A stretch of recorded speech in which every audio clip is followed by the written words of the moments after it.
And good morning once again, ladies and gentlemen. Welcome to Breakfast Extra. It's a Saturday edition this time, and today, as yesterday, let's do a little history class again. But don't worry, this time we don't have any exams at the end, but just a kind, friendly reminder where we've been and maybe a clue about where we're going. So let's begin where it all started in the 1980s. So Nigeria, or the oil boom party, it came crashing to a halt. And then, boom, everything was gone. The cash was gone, and what was left was an economy gasping for breath. Salaries stopped stretching, jobs disappeared, and hope felt like a rationed commodity in supermarkets. And in the middle of that chaos, something very curious sprouted forth. Fraud. Yes, you heard me right. Fraud. At first, it was snail mail. Actual letters written on fine stationery, complete with stamps, men in smoky rooms cooking up stories of trapped millions in Lagos banks, or widows of generals with secret fortunes begging for help to transfer funds. And all they needed was a little advance fee. You send the money, and the world will come to know it as the Nigerian prince scam. But here at home, the law already had a name for it. Section 419 of the Nigerian Criminal Code, obtaining by false pretense. That was what it was called. And just like that, 419 became a brand. And as technology evolved, so did the scam. Letters became faxes, faxes became email, and emails, well, they became full-blown Yahoo chat room operations. That's how the streets baptized it Yahoo Yahoo.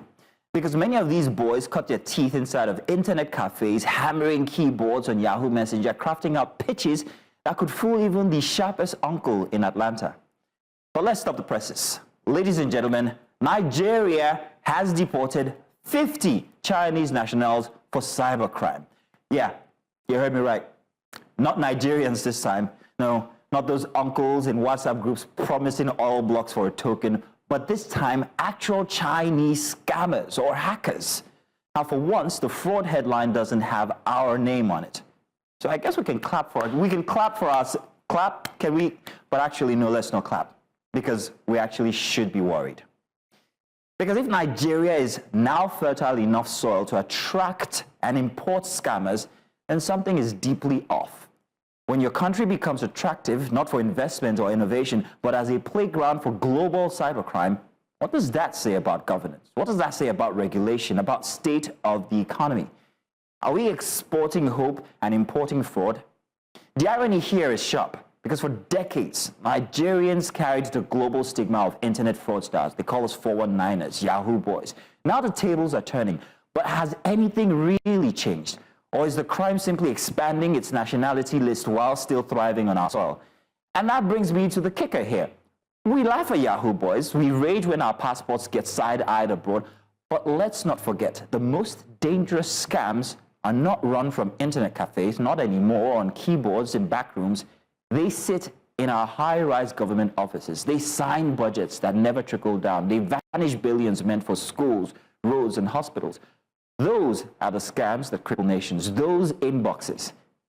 So here's your food for thought this morning. What would Nigeria look like? Just what if?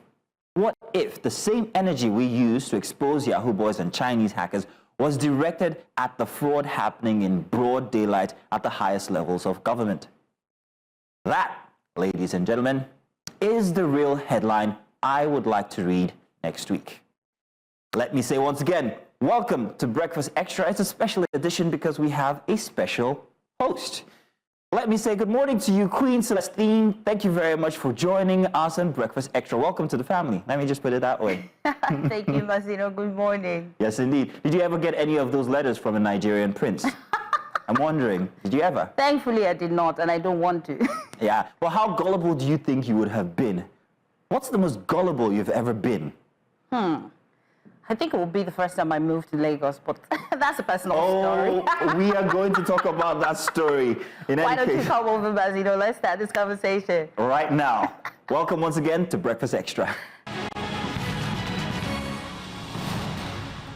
Good morning once again, and welcome to Breakfast Extra. We have a packed lineup of conversations and reports that cut across safety, survival, politics, education, and the heating struggles shaping our daily lives. We begin with the escalating crisis of truck accidents in Nigeria, spotlighting the Auchi case, where outrage over a Dangote truck tragedy has pushed the Edo State government to step in. From there, we shift to the shimmering but dangerous hope of the Gwagwalada gold rush, where residents are digging makeshift mines in search of fortune.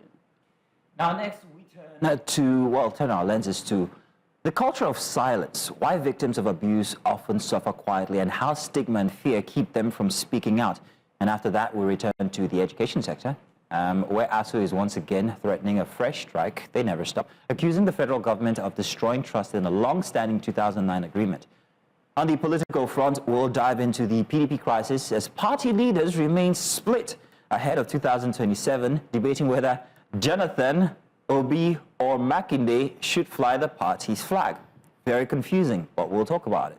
So it's a full morning of news, insight, and also tough questions for our guests. And as always, we'll be bringing you the voices and perspectives that matter most. But first, before the dailies, I want to hear that story about how you got scammed in Lagos.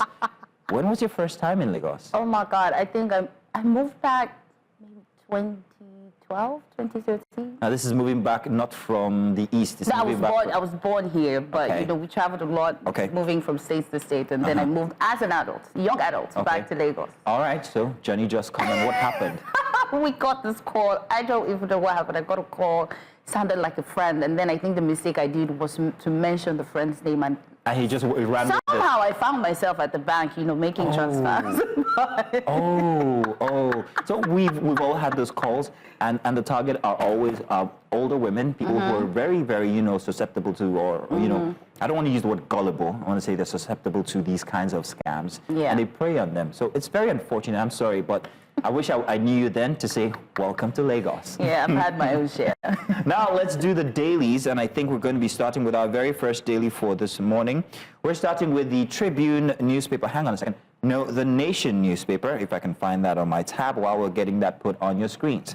There you go. So the Nation newspaper has got these headlines for you here. 2027, governors in power game to pick successors. Abiodun Makinde, Abdulrazak keep cards close to chest. Anxiety in states as aspirants intensify consultations.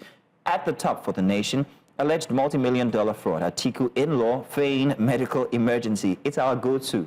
It's our go-to. Once anything is wrong, Nigerians want to say, I'm ill, I need to get out the country and run.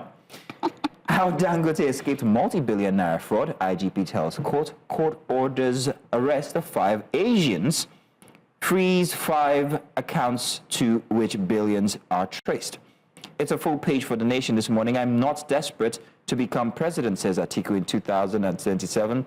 You find that on page 7, and I'm sure a lot of people will flock to read that one because they would like to read read it. And no one can derail our national convention, PDP governor's vow. And at the very bottom, NAF strikes, kills 35 terrorists near Nigeria-Cameroon border. Those are the front headlines for the Nation newspaper. You have what paper next? The Tribune. Do you have the Tribune? Yes, I do have the Tribune, and it says PDP governors talk tough. We will resist attempts to derail our convention, they warn. Give full backing to Ibadan Convention. It says APC responsible for intimidation during 16 August by-election. And on top of that, you have for electoral sanity, credibility, next INEC chairman should not be from academia, retired Army General says. And then on the side, it says Obafemi Awolowo Prize for Leadership 2025 calls for nominations. Grand. Below it says Obasanjo, Malema, over 20,000 lawyers converge on Enugu for NBA confirmed. Very interesting one, this Obasanjo and Malema. Malema from South Africa. Everybody knows him as that very strong activist.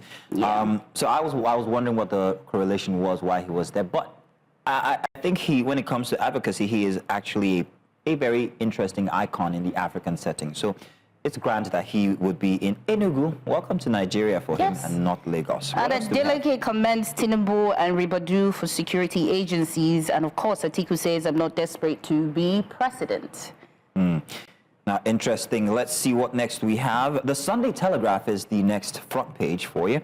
Coalition ADC members get ultimatum to exit former parties. So I saw this coming.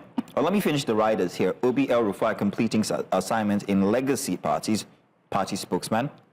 Now, if you get, I think there's a nuance there, a very interesting nuance here. Arek Bashola, we must avoid pitfalls of APC and PDP. So while the ADC coalition was coming together and all the different people were coming in from the different parties, I thought to myself, are you still responsible, or do you owe any responsibility to your former parties? Because it didn't seem like they were leaving this party. So this kind of like puts it in the clear, where they have been given an ultimatum to exit these parties. So their full commitment is to the ADC. Agreed. Like the instance we read from before, where they're still contesting whether Jonathan or Obi would be a strong PDP. And I'm like, yeah, is he still in the PDP, Mr. Obi?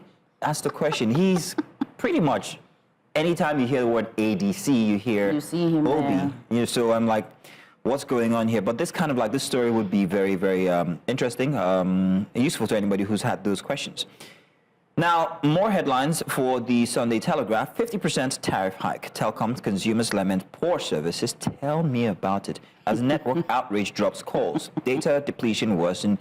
We're tightening industry regulations, says the NCC. What's your call consumption? Your, what do you call it now? Unit consumption like lately? I wish I know. I think because of the way we work, we're constantly just recharging and just making calls. So you really don't know how much you're using. But you must know, like maybe like in a week, you'd say you'd like. Because I asked that very specifically because there's been a shift from network to data, and people no longer make calls on data. So you call on WhatsApp. So for example, if you do the MB for about 16K and they tell you, I think it's about 5 gigs. What does that last you for? How long? Honestly, it says a month, but it doesn't go anywhere. Exactly. It really, and it's not like we're back in the day where you're downloading movies to watch. So there was a day I had to call and say, what's going on? Where did my MB go to? You have to ask. We have to ask. You remind me of a LimeWire, baby. LimeWire downloads movies and stuff. There's still more for the Sunday Telegram. PDP set for stormy neck meeting tomorrow to consider Ikimi Saraki report and MBA confab of Passenger Malema. 20,000 lawyers arrive in Enugu. Think of the commerce that brings to a town like Enugu, where you have people from across Nigeria and Africa. NAF kills 35 terrorists, 2 commanders in Northeast. Army eliminates 2 Lukarawa leaders, 76 rescued in Katsina. And finally, U.S. visa. Nigeria, others risk loss of $91 billion diaspora remittance, says OPS, warns of impending business boycott. Yes, I'm all with the boycott. I think let's check this day now. Yes, please tell us what we have. So this day says PDP gov to party faithful. Resist attempts by anti-party forces to derail convention. Accuses APC of intimidation, anti-democratic actions in last by-elections. Commend resilience of members in overcoming defections. Hallelujah. It also says Atiku replies critics, says he is not desperate in his presidential ambition. Do we want to talk about that? Do we believe? No, I'm not the only one thinking this as you're reading it, because for all we know, for the past 100 years, Atiku has always ever tried to be the president of Nigeria. The VP position wasn't enough for him. So to hear these words being attributed to him is a bit, it's almost impossible. Otherwise, we wouldn't see him in a coalition with the ADC and all the other big names. So I think he's trying to quell all those speculations, but I don't think he is going to, and forgive me for using the word, he's not going to fool anyone, because let's just see the list. Let's just see who's going to be, well, who's going to be the candidate for presidency, VP, and all of that. And I think that's just going to quell all our curiosities. Maybe to him is always trying, but in his trying, to him is not desperate, but it's different for Nigerians looking outside. Oh, so it doesn't take away the fact that he is trying, it's just that he is not desperate to lead you, but he's trying to lead you. I see what you did there. What else do we have? What else? Okay, it also says, despite macroeconomic headwinds, 15 Nigerian companies post 12.7 trillion naira revenue in H1 2025. Obasanjo Malama, of course, over 20,000 lawyers gather in Enugu for 2025 MBA conference. I guess, let's see, Sunday, let's see. Now, that should be all that we have for the dailies, if I'm not mistaken, this morning. Yes, and quite a full pack of stories, that some of which will become a very big deal come the start of the week tomorrow. So we're expecting to see these stories actually blossom into full-blown either, internet buzz fodder or news chats and stuff And like comments. that. But thank you for staying with us. Thank you for starting with us, actually. We've got 3 hours to go. So coming up, we're going to be starting with our very first big report.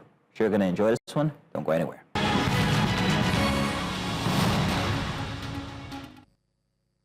Welcome back to Breakfast Extra. In Yoruba cosmology, the marketplace Oja has never been a site of pure transaction. It is a place where relationships deepen, where time expands for genuine dialogue, where no price is fixed because value itself is alive and ever-changing. At the Oja, your time, your presence, your reputation, gestures, even your silence can be part of the exchange. It's not about what you buy, but how you show up.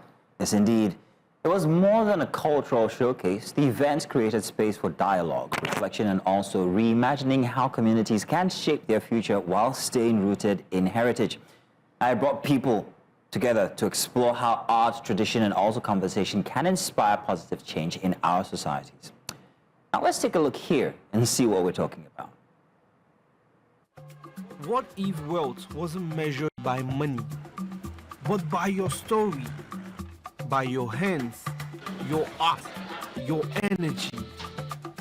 In the heart of Lagos, at the J. Randu Center for Yoruba Culture and History, an ancient idea was reborn.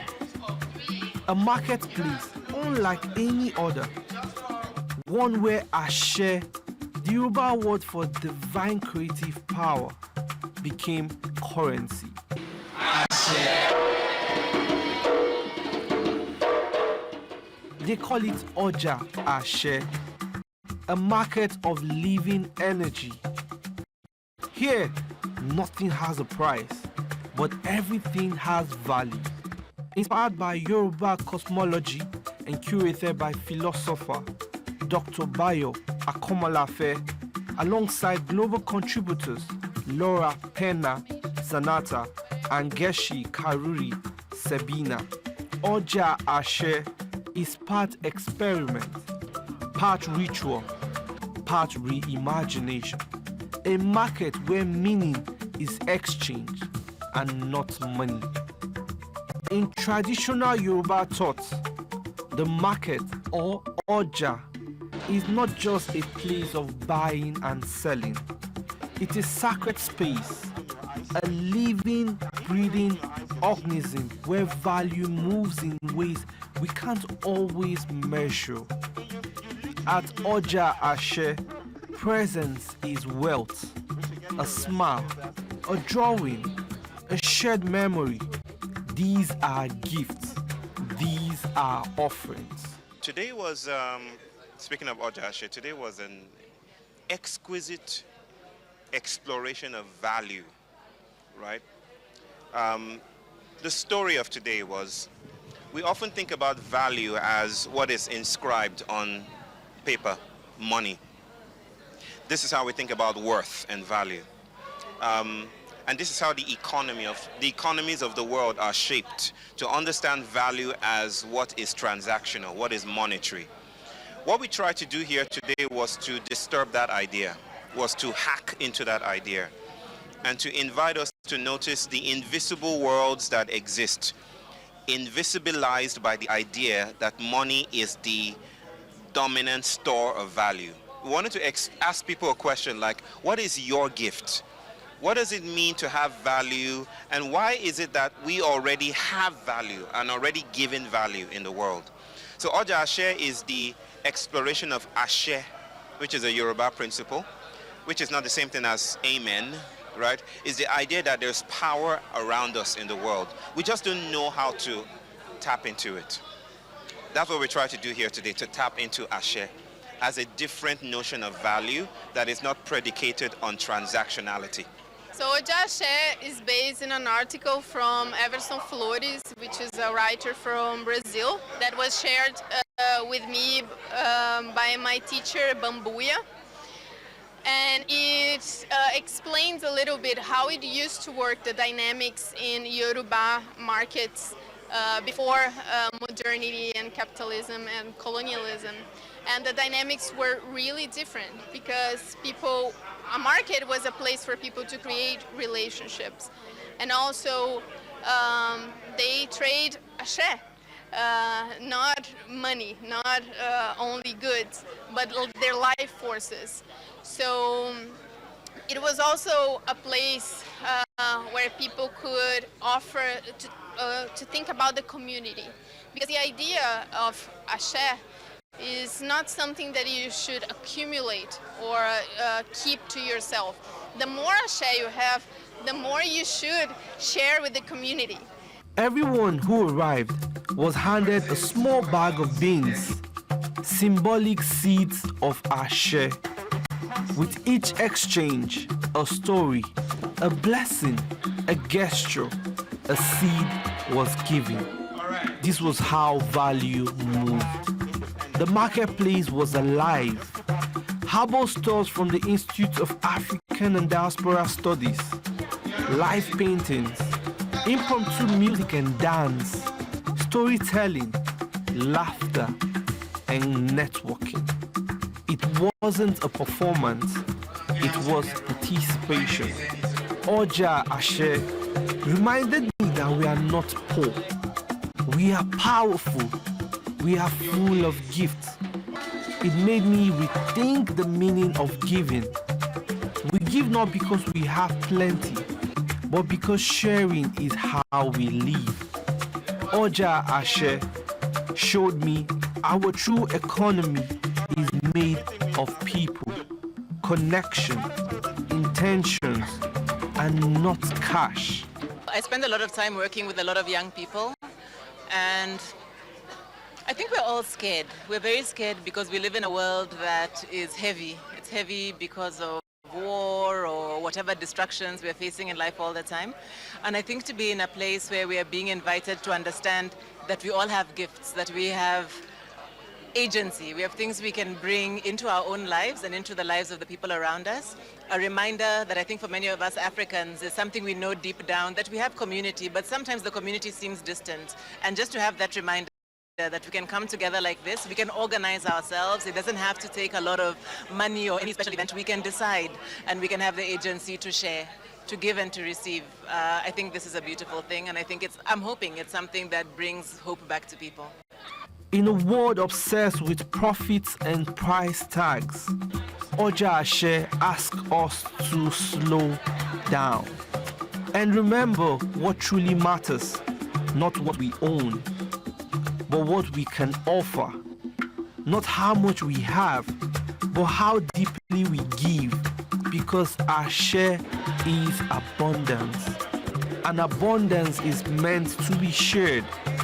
This wasn't just a marketplace, it was a gathering of souls, a reminder that we are the value we seek.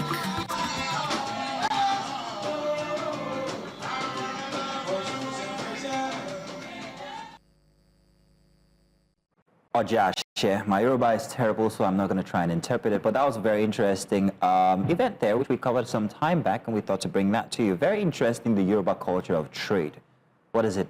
Trade by barter? I wish we could go back then. I've got a few stuff I'd like to trade in, you know. Like what? Oh, trust me, you don't need to know. I think it's a good thing that, you know, they shed more light on things. I feel like Africa or Nigeria has so many beautiful culture that we've forgotten, maybe because these days everybody's just hustling and thinking about what next to eat, you know, but the fact that happens. Yeah, but we erode our culture. I think sometimes we also just have to sit down and reflect and not let other people tell us our own story and just enjoy. I get it. I see what you did. I see what you did. Because of the lady there, not who's not Nigerian, who's telling us about our culture. But I'm saying that, you know, we have so many rich culture. It's like, you know, we have so many resources and then we do a lot of importation and stuff. Like, I feel like we just need to reflect, like Nigeria chill. Like, they throw shades at us, you know, visas. Let me not go deep. Oh, we are going to go there. We are going to go there and talk about the visa situation when we do the strips. There's something very interesting. But it's good to see that, you know, there's some good news coming out of Africa, and see that, you know, Nigeria at a point in time had, you know, a place where people just love on each other and just exchange without having to feel like, you know, I need to give you so much before receiving. Selfless. That's the word. Well, I'll tell you what, we've got our first big story here for today, so let's get started with that. But I think we have to play the montage first just to make it a package.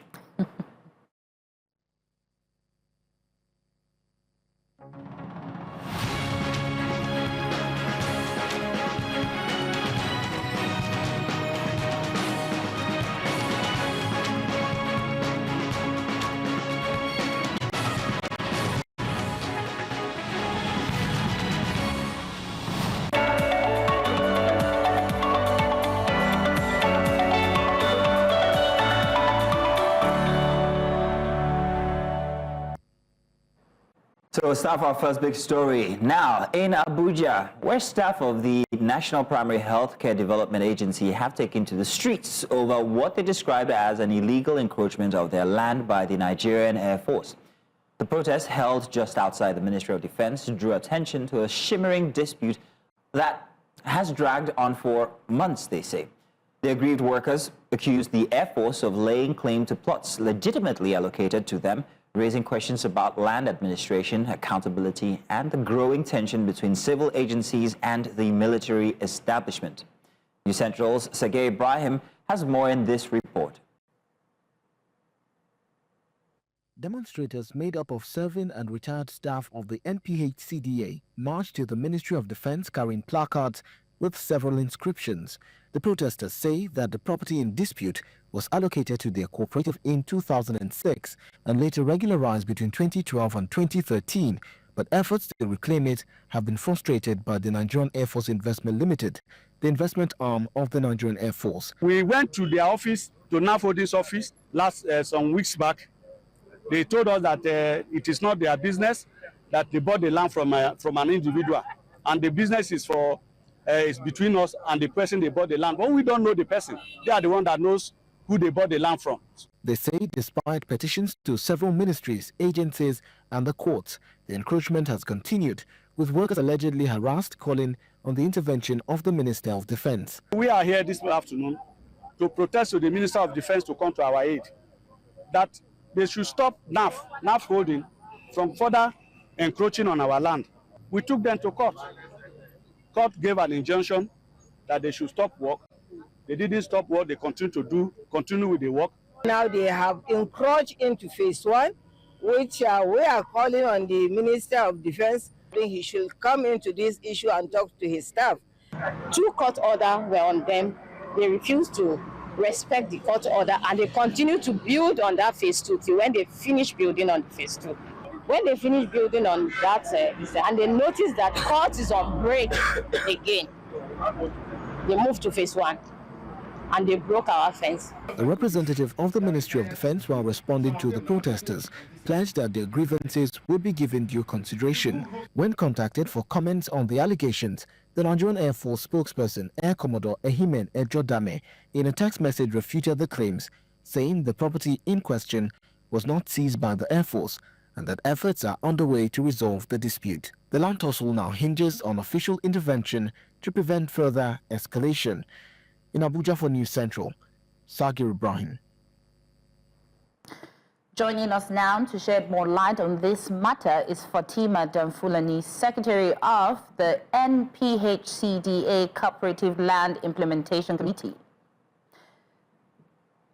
Madam Fatima, thank you for joining us. Good morning and thank you for inviting us on this your program. Thank you. Let's start with this. On a Sunday. Thank you, Madam Fatima. We apologize for taking you out of your Sunday routine. Follow all your protocol. We appreciate. Thank you so much.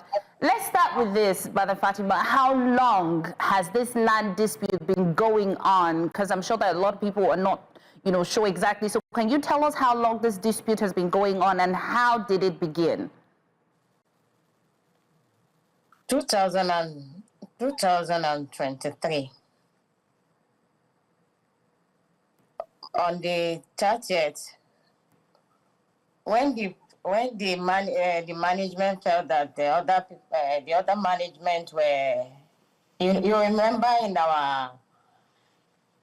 our protest information, they were like, We did not move to site because of little internal problem at that time, and the management feel that, okay, let them bring other people on board and see how we can achieve and not allow people's stake to just go away like that. So on the 15th of December 2023, after we looked at what was remaining, what was the gap that have not been done, and we noticed that the community convert have not been paid completely.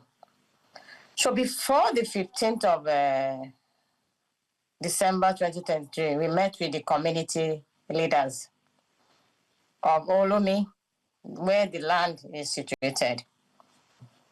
The Aikimi, we met with the Aikimi and we met with the chief. So the Aikimi and the chief, we agreed and we had a meeting, which they said in payment, as they reviewed their payment because we've taken so long to make the payment on what it was agreed on. So we did not decide that they are going to review it, and we went with Department of Community Compensation. So they were the one that even came in and was able to help us bargain front and back, and we now had an agreement. So on the 15th of December 2023, we made the balance payment to the community through Zenith Bank, which is the account of MPSCDA cooperative land. And all documentation were done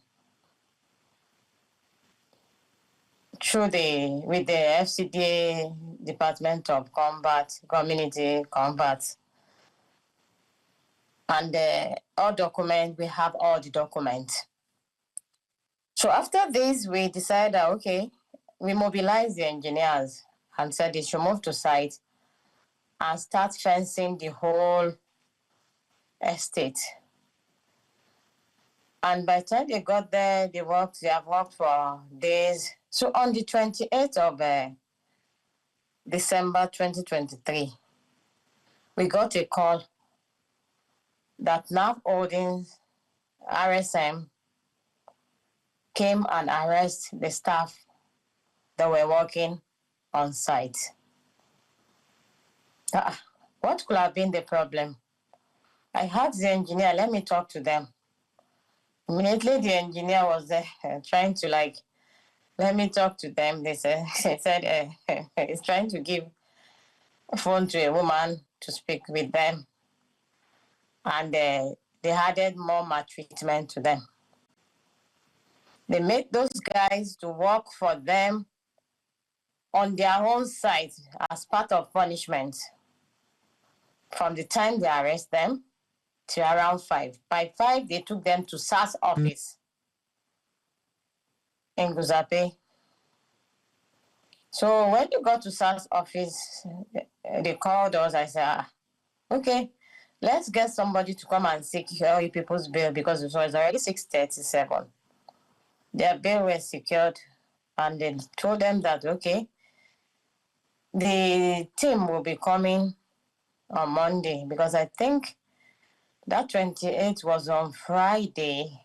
I can't remember. That was a weekend. So we were able to go to SAS on the 2nd of January 2024, when we were supposed to be celebrating. I was there with one other. Madam Fatima, I hope you can hear us. We've been trying to get your attention for a minute. Madam Fatima, I beg your pardon. But thank you for the very detailed process that you've given us regarding the purchase of the land and how the staff that were working on it were maltreated by the NAF staff. Yeah. But the question is, has the Air Force themselves provided any documentation to show that they are the rightful owners of this land? That's one question. And why exactly we're getting there. Okay, so have they? Can you hear me? Yes, I can. We are getting there. We just need time. So by the time we got to Guzape, they were not attending. They refused to attend to us, and I was already noticing that there was a, because what they told us was the representative of NAF holding are coming, and the representative of the person that sold the land to NAF, they are coming. 3 hours, 4 hours, we are being detained. And you know, when you are in SARS, you cannot even carry your phone inside. So I felt that this is intimidation on my part, and you won't know, you don't even understand. At a point when they feel that maybe I know so much, they were not like, my second can go, and Ajia that knows, it's like Ajia knows so much, so Ajia should wait.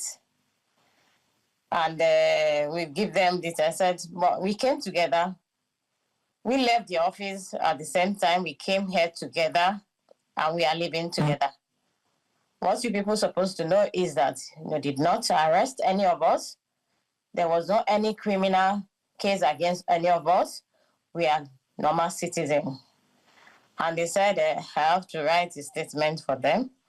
I said, let them dictate it. And I wrote, I think they did it two lines.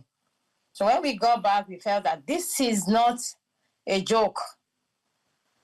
There's something somewhere. Some people are trying. And at SARS, they collected our documents, which they knew that these were real. And they said, hey, even if you have this document, does not mean that you are the real owner of the land. Meaning that they collected that document from whoever sold that to NAF to go and update whatever they have. So after that, we noticed that the only thing that we can do is to go to court. So we moved to court. We got a lawyer, and we moved to court.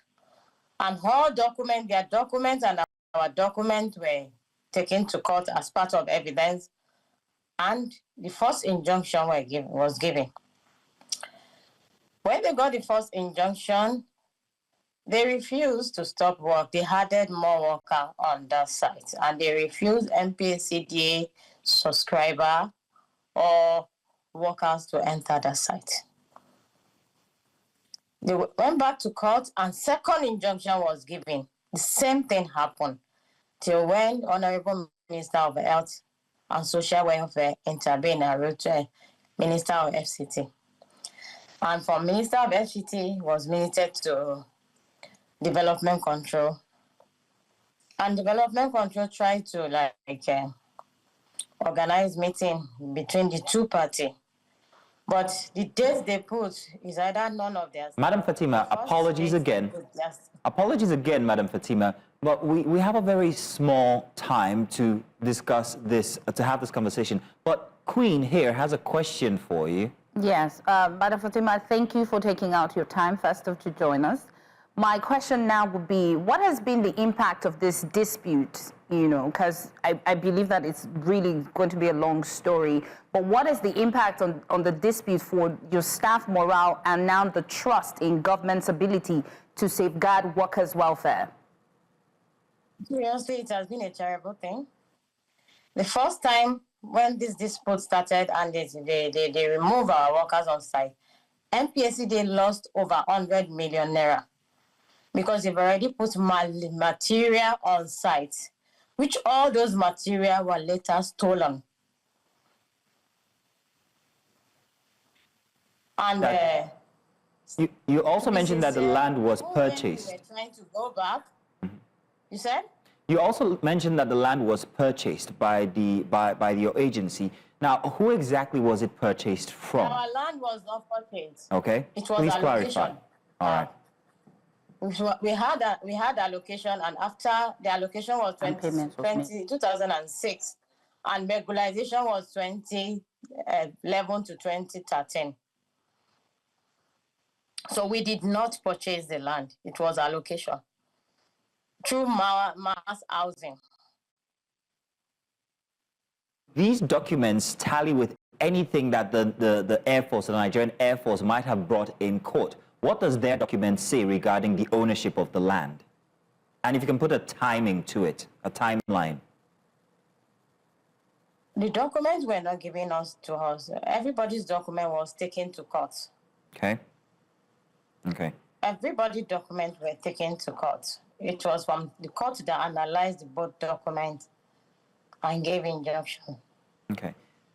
What about the impact of the protests by the staff of your agency? How impactful has that been since?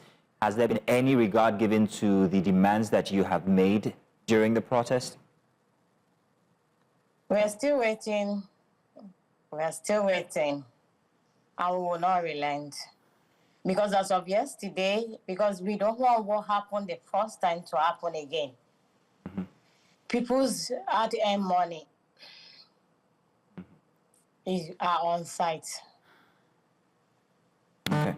Some people's building has reached decking, which they wanted to carry it up, and these people has come again to stop. As of yesterday, the person that is doing gate house for us still mobilized his boys and went to site, and now boys still arrest them on the site after Thursday protest. The engineer, we have to start calling him around before those boys are being released. You are asking for settlement meeting, and you still have sword in your hand. Are we not in Team Nigeria? Are we not in the same Nigeria? So does it mean that NAF Holding is selling? It's not that it's a barrack. They are selling these houses to people, making gain. But NPSA subscribers have subscribed into this land. If you hear what we have said and what people have said, retiree, their money is now about to be going under the water, which we will not allow it to. We will not. We have done so much. We have put a lot.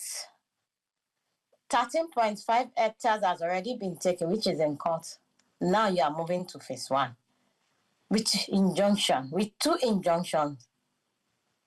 And the court hearing is still on the 22nd of September. We're asking the Nigerian government to kindly come to our aid on time. We are losing every day. People's iron are on site. Diaspora money are on site. Being stolen from every day. We are not on war front. We are begging Nigerian government to intervene and give us justice. Mm-hmm. All right, Thank you so much, Madam Fatima, for shedding light on this important issue. I'm sure as a TV station, we'll keep following up on this. Thank you so much for joining us. Thank you very much, Madam Fatima. Now let's stay tuned, because coming up, we've got the news at the top of the hour. More information and conversation coming up after that inside of Breakfast Extra.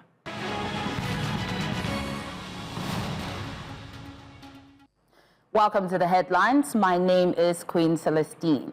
We begin with political news. The People's Democratic Party Governors Forum has issued a strong warning to Federal Capital Territory Minister Nyesom Wike and other party stakeholders, urging them not to interfere with preparations for the PDP's upcoming national convention. The caution comes in the wake of a meeting held by PDP governors on Saturday in Gusau, Zamfara State. In a communique released afterward, the forum reaffirmed its full support for decisions reached at the party's 101st National Executive Committee meeting. The high-stakes gathering is scheduled for November 15th, 2025 in Ibadan, Oyo State. As a local government election in Rivers State inches closer, residents are now asking critical questions, demanding quality representation to address their developmental challenges. Residents say they are in dire need of an elected government that will be responsive and accountable in meeting their needs and expectations. News Central's Biola Festus has more.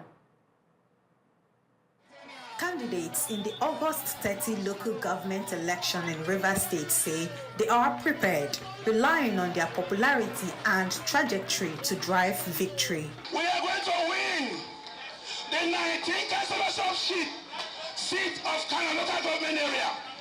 We are going to win the chairmanship of the Kano local government area. We, as candidates, are not complaining. We have enough time. If you're popular, you're popular.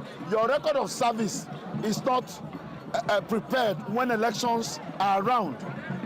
People are assessed by their deeds per time. And so, as an individual, we have been around, we understand the terrain, we know our people, and our people know us. So the issue of lack of time does not arise. We are ready for election come August 30th. Meanwhile, as campaign hots up, residents of Kana local government area, the traditional headquarters of the Ogoni ethnicity, say the numerous challenges faced in the area can only be fixed by elected officials, admitting that the absence of governance at the grassroots has taken a toll on their communities. Right now, the government said that election should take place. We are here to vote now. That's why we are here to campaign. Let the chairman return back. Let things be done normally, decently and in order. I will vote because it's important for anyone to vote, especially to elect somebody that will be our leader. The most important thing that everyone will benefit from it is light. Contrary to accusations of hobnobbing with the PDP in Rivers State, the state-led APC by Tony Okocha says it is determined to field candidates that will defeat the PDP in the polls. As far as the election is concerned, the minister is a member of PDP. He was saying that he will campaign for his party and ensure that his party delivers in the 23 years and 319 wards in Rivers State. And what party is he talking about? The PDP. This gathering is gathering of what? ABC. Will we allow him to win us? No. Will we allow the Honorable Minister, who is a member of the PDP, win us? No. This is just a test of what we will do in 2027. No opposition in Kana local government council. The grassroots man you're giving us in mobilizing Kana for everything you people will need in 2027. It is important that we grow our economy. It's not once defined politics as a pursuit of good life.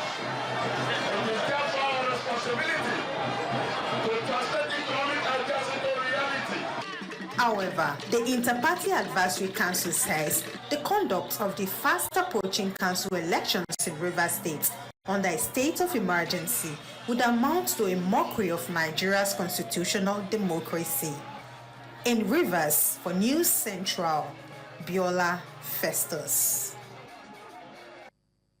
And to the judicial matters now, former President Olusegun Obasanjo is sounding the alarm over what he calls a dangerous decline in the integrity of Nigeria's judiciary.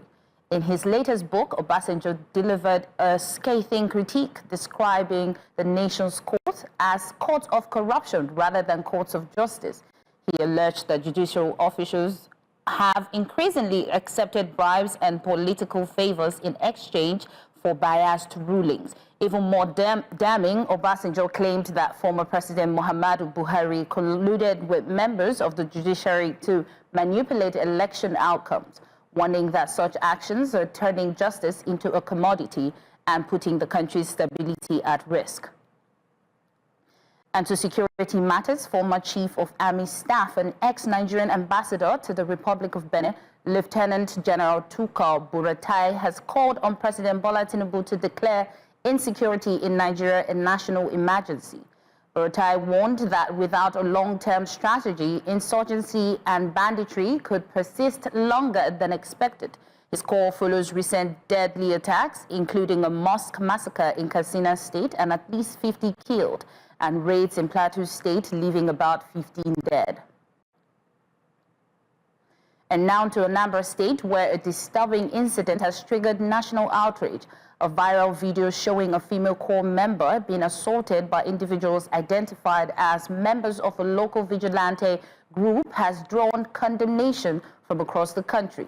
While the state government claims disciplinary action has been taken against those involved, many residents urge the issue runs deeper, pointing to what they describe as a pattern of unchecked abuse by security operatives in the region. News Central's Chinwe Ogeli has more on the growing calls for justice and accountability.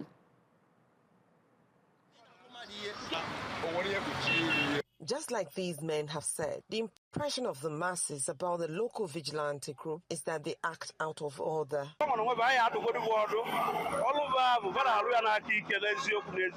While some acknowledge that security has improved across Anambra, concerns remain. From the border to this place, they are operating quite all right. They are doing their best, but most of the times they overdo. They go too far. It's very, very bad. It's condemnable. But we cannot take because of what they did and condemn all the good work they have been doing. People allege that the same operatives meant to protect them are guilty of harassment, extortion, and even physical assault.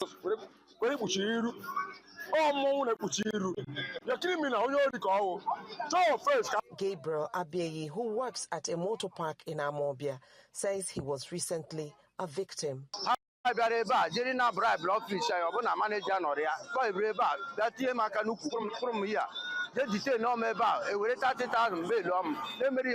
Residents also complain that vigilante operatives intimidate people and deny them fair hearing. I would prefer that they make sure they carry out their duties without infringing on people's rights. These frustrations recently sparked a protest with a group calling on the police to take charge of security in the state.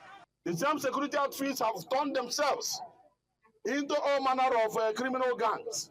They will arrest young Anambra entrepreneurs and they will take them to their cells. They have different cells in Oka and in Onitsha, and they will keep them there and they will extorting money from taxpayers for goodness sake.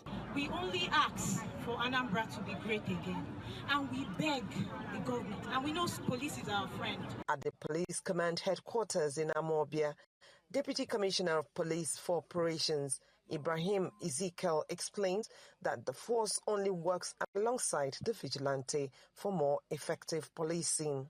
The command is not just sitting and looking. The Commissioner of Police, in his own wisdom, has organized an orientation course for members of the vigilante. We, the police, are not sitting in the background. We have occupied our space.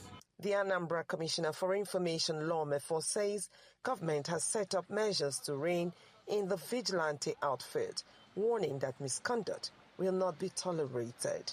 Any time and occasion that there is such wanton action is a sin which is far in between anyway.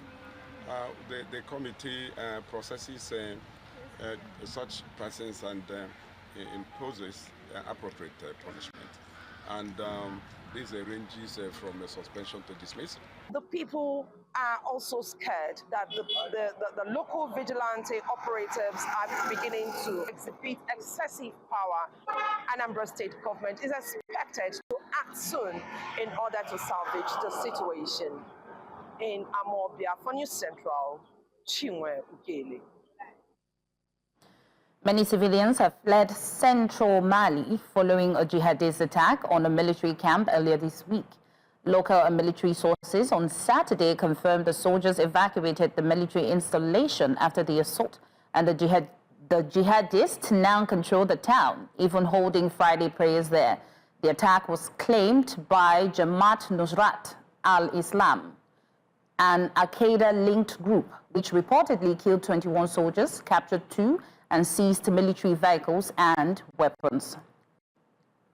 And that's all for the headlines. We still have more conversations on Breakfast Extra. Stay tuned.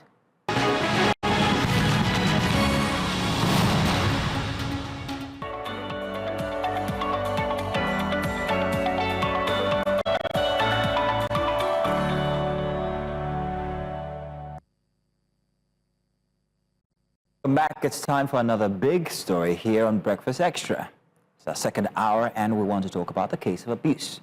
Abuse, whether physical or emotional or psychological, it often leaves scars deeper than the eye can see. In Nigeria, however, the cycle of abuse is worsened by a troubled pattern: silence.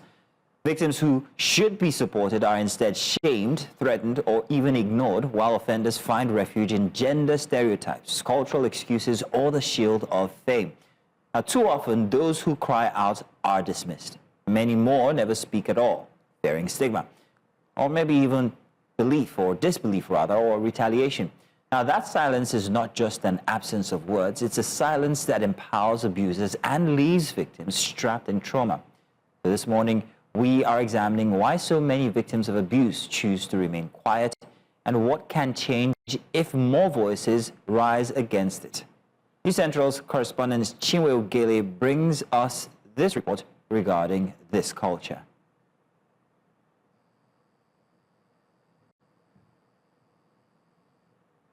Gender-based abuse. Sometimes the perpetrators are family members, and at other times they are those vested with the authority for the protection of the citizens.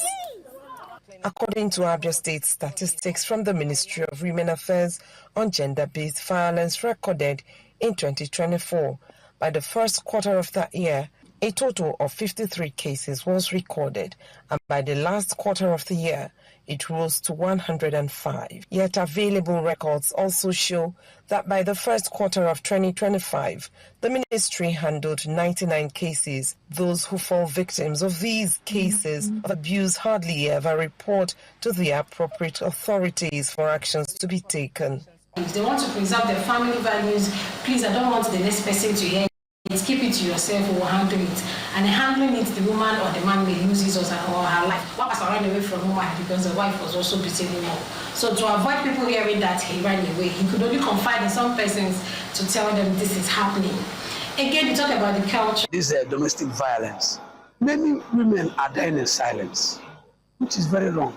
Even some of these are ladies, because it is more on the female folk. There are people that are suffering it more. So the government is trying, it is what they know. A family member of a victim of a gender-based violence, Osina Chichibweze, narrates how her sister nearly lost her being to assault from her husband. In the coffee, she was facing this trauma, being abused, nobody could understand what she was going through. And she was working everything in her mind when she had been mistreated from relating to her family members by the husband. Even to the husband's people, she was restricted, was compelled not to speak up by the man. These records only represent the matters that were brought to the knowledge of the government and not the entirety of cases that happened in the state. There is no month that passes without you getting to hear from either a woman or a man that he or she was abused. According to civil society groups, the trauma the victims undergo contributes to their culture of silence. Some residents say there is need to speak out to keep the abusive persons in check. In Nigeria, the cost of justice is too high. Before you could get such thing now, you engage a lawyer. But on the flip side, this 3-year-old courageously reported her alleged rape by a 26-year-old man to her grandmother as her family seeks justice for their child. My daughter was deeply injured. She was raped. Efforts at ending gender-based violence will only yield positive results when victims volunteer information willingly to help track down their abusers and get them prosecuted to deter further occurrence. In Omahia for News Central, Chinwe Ogele. Silence. Silence protects no one but the offender. Speaking out, on the other hand, opens the door to justice, healing, and awareness. But in a society where shame and fear hold people back, the question remains, how do we break this culture of silence? Now, to help us unpack this, we're joined now by our journalist behind the report, Chinwe Ogele. Chinwe, from your research, can you tell us what was one of the major reasons the people gave for not speaking out?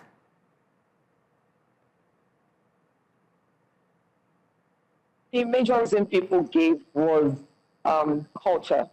You know, their background. He's from our place. He is my brother. She's my sister. We don't have to expose our deadly names in public. We don't need to watch them in public. Let us go inside and settle. So you see a situation whereby even traditional leaders are the ones telling you not to speak up, not to make it public. So it's more of a cultural issue, and then again, the fact that defenders are most of the times more powerful than the victims. So a situation where you have an offender that is that has the wherewithal to shut up everybody and make the situation look as if it's against him. It's really a problem for the victim to speak up. And then the family themselves are not, some of them are not well informed. So they prefer a situation where they settle out of the public glare. Don't even prosecute, don't report to the police, don't do anything. So it could be settlements, could be in terms of monetary settlements or whatever material things that they are given. So basically, it is culture, it is the family background that everyone is trying to protect here. Chinwe, my question is regarding the level of awareness when it comes to abuse. Do people really understand what it exactly means to be abused, whether physically, but on the other hand, there is also a subtle kind of abuse which could be mental and which most people could find between maybe partners before it gets physical. It often starts from there. Are people educated enough to know where this abuse actually starts?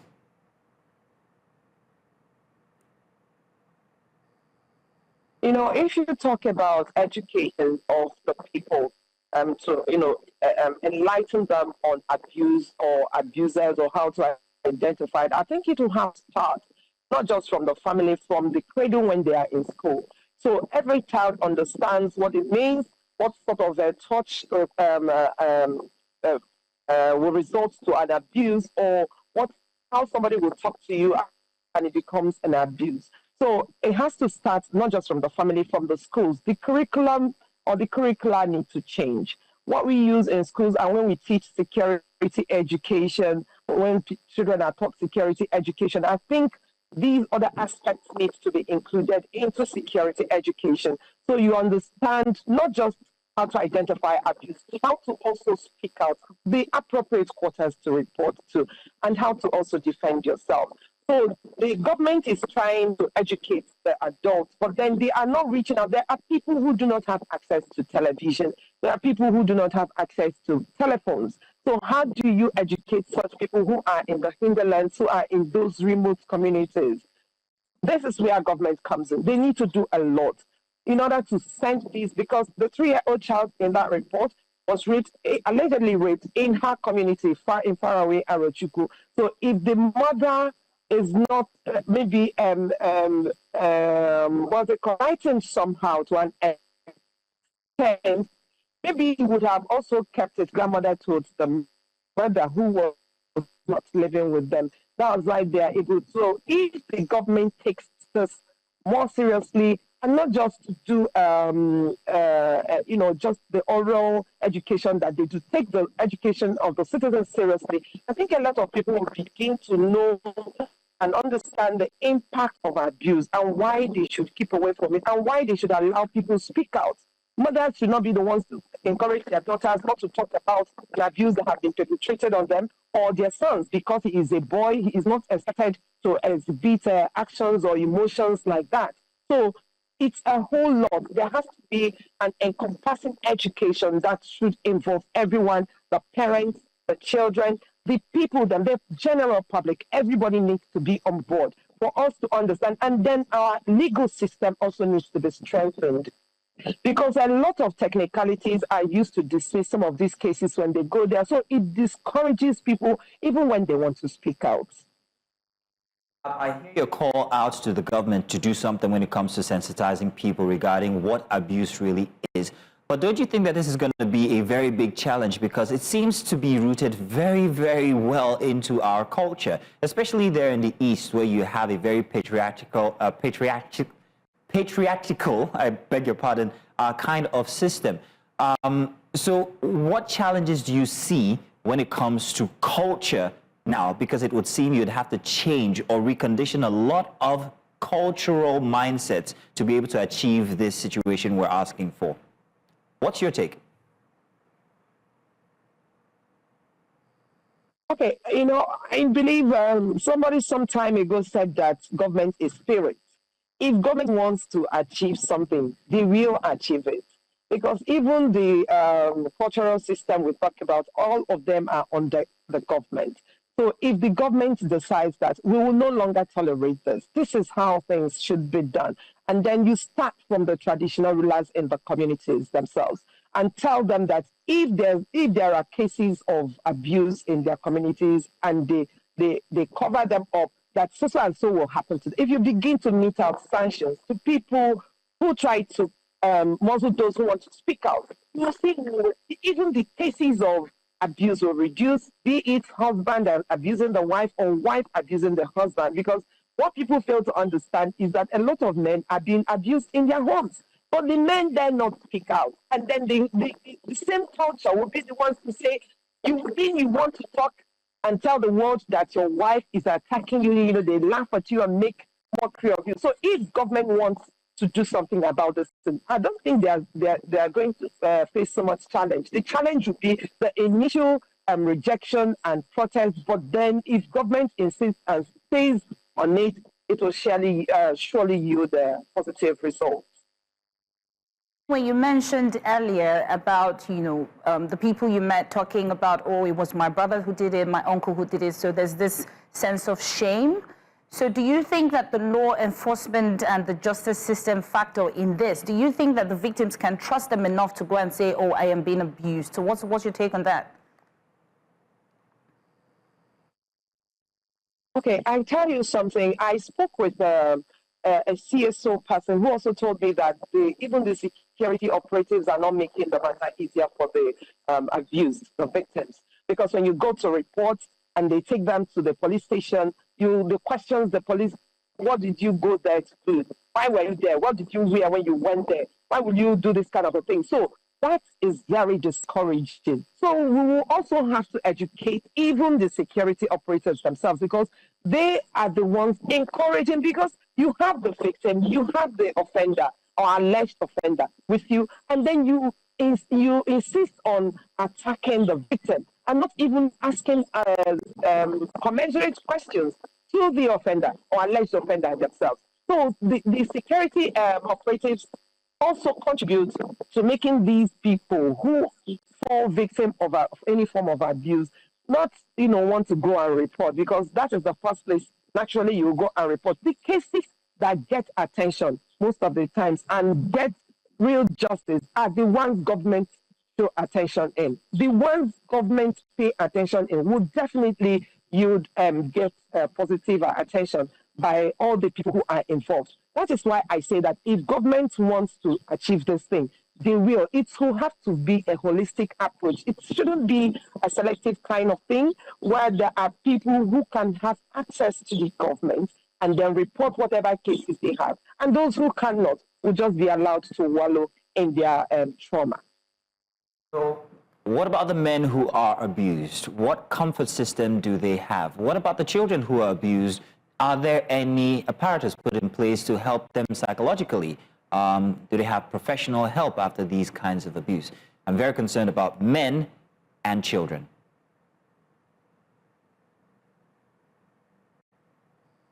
Okay, I was know why you are choosing men now and not women and children. Okay, okay. So I don't know of men here, but I know that the wife of the Abia State Governor, Mrs. Priscilla Oti, usually comes into this. She comes into space to make sure that when children like this are brought to her knowledge, the Ministry of Women Affairs often takes charge to make sure that normally if there are people who are homeless, who don't have where to stay, and they are facing any form of abuse, and then the government is made to know, they give them, there's a place where they keep them for some time and then let them also go.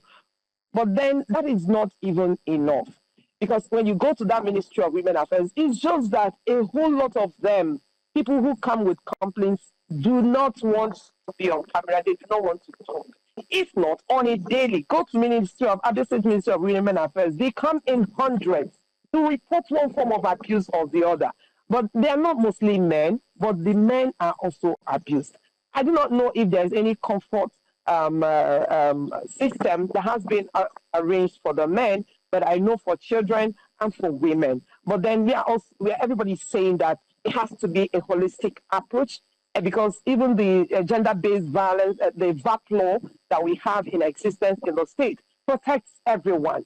So if we implement it, if government implements that law, I tell you, nobody will want to lift his or her hand against anybody. Nobody will want to talk anyhow to anybody or manhandle any child kept in his care or he sees around him or her.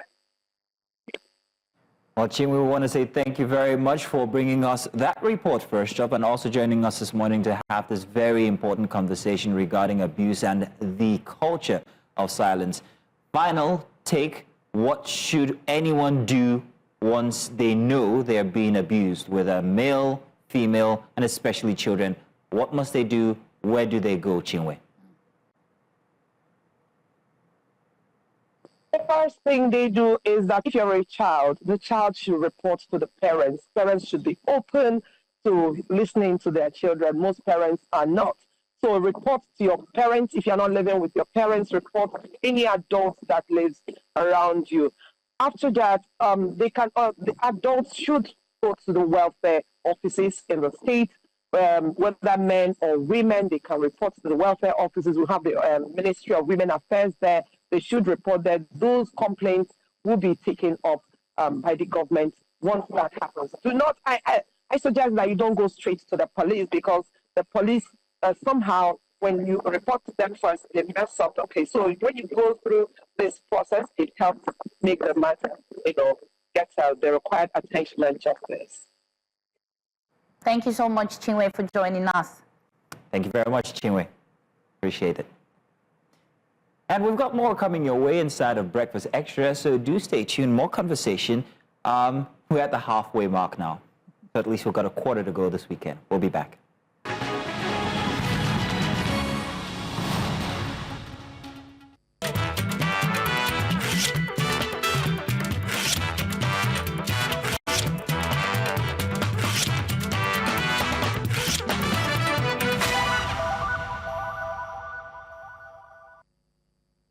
And of course, you're welcome. It's time for the strips, where, well, life imitates art, or is it art that imitates life now? Well, in any case, by now you already know we have a new host with us, and that is none other than Queen Celestine. So, Queen, let me introduce you or welcome you to the strips, because I'm going to be needing your help to help, talk about some of the very interesting pieces that we have here. Don't worry, I'm here for you. Yes, indeed. Thank you. So if this is your first time as well as an audience, what we do is we take a look at the very interesting, sometimes ha-ha type, laugh out loud cartoons that the dailies always bring us. This is because it's often good to use pictures to describe instances. One picture, they say, is 1,000 words. So let's check out our first story here. I call them stories for our strips for this morning. Let's talk about the just concluded by-elections from a couple of weekends ago. Was it last weekend? Yes, I think it was. Now, if you notice here, this strip here says by-elections. Now, Queen, check this out. It's scratched out, and it's by Nigeria, by elections. You get it? By. How much for a vote? Now, there was plenty of talk about election rigging and, of course, also vote buying. Now, these are by-elections that vacancies were made available for, either because the former hosts died or maybe they resigned. So, of course, but still, it didn't negate the fact that there were still plenty of instances. I think in Ogun State, there was one instance where 2 people, the Punch newspaper reports that they were actually PDP members, were caught with plenty or massive amounts of monies, and I think about 2 INEC officials as well. This is the situation happening in Nigeria, whether we like it or not, and it's a big challenge. if the by-elections that went on in Ogun, Kaduna, and Kano were anything to go by, and if we still have these instances, it gives you an idea of what 2027 is shaping up to be like. However, observers did say that these instances were very, very little. They weren't so rampant. But then again, the by-elections were also not that many. I think only 36, if I'm not mistaken. I can't remember, but I'll get that figure. But what do you think about the situation for vote buying or violence in Nigeria, Queen? What's your take on this, Strip? I don't know why I'm smiling. So the funny thing about elections is, I think, a few days ago we had our correspondent Victor go to Ibadan to, watch and observe, the by-elections. And I believe the number of people he saw come out was not the number and the result, but who am I to say? I'm not the one calculating. I feel like Nigerians need to understand that the country is not made up of the leaders, it's made up of us. We have to choose. We cannot keep, recycling the same people. We're evolving, we're using AI, we're doing so many things. So having to just see, selling our rights, it's a bit... It's sad. It is indeed, and that's always been the story. While we're getting ready for the next strip, I will tell you something. When you used the word AI, I laughed. You know why? Because somebody said over a conversation yesterday, "Na AI na they rule Nigeria." Because you just put it in there and then everything comes out. But yeah, laugh out loud you want on that one. But this might be our situation come 2027 unless real reforms come to our electoral process. But let's move to our next so help us God. Strip. I'm looking forward to one very interesting one. Oh, this is a sad one, Queen. So I think on Tuesday last week, there was another report of terrorist attack at a mosque in, let me check for the name if I'm not mistaken. I want to get that name right. It's called Gidan Mutal. It's a community in Masamfashi local government area of Katsina State. Now, they say that 50 people were killed in a mosque, while the North is saying silent about this instance. There's plenty to look at here in this situation. First of all, this community is in a very far-to-reach area. It took authorities hours, maybe even a day, to actually get there to respond to the situation that's been going on. This part of the North in Katsina State has been cut off from civilization. You would find no one on the streets, no one on the major roads going to these communities, so you can imagine what kind of situation it is. It makes you think, is it even part of Nigeria at this point? And it's not the only community cut off from civilization like that. There's many of them. And in fact, they say that these jihadists, or rather these terrorists, I beg your pardon, these terrorists pretty much are out there in the open. And there is nothing, no accountability, nothing.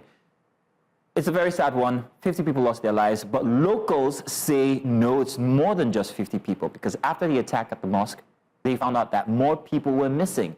So the death toll now by local sources is about 55, while others say that their family members are still missing and they've resorted to looking for them in the bushes. A very sad situation. I don't know exactly why this still exists in Nigeria. What's your take, Queen? Sad, yeah, I know. Pretty much nothing you want to say. See,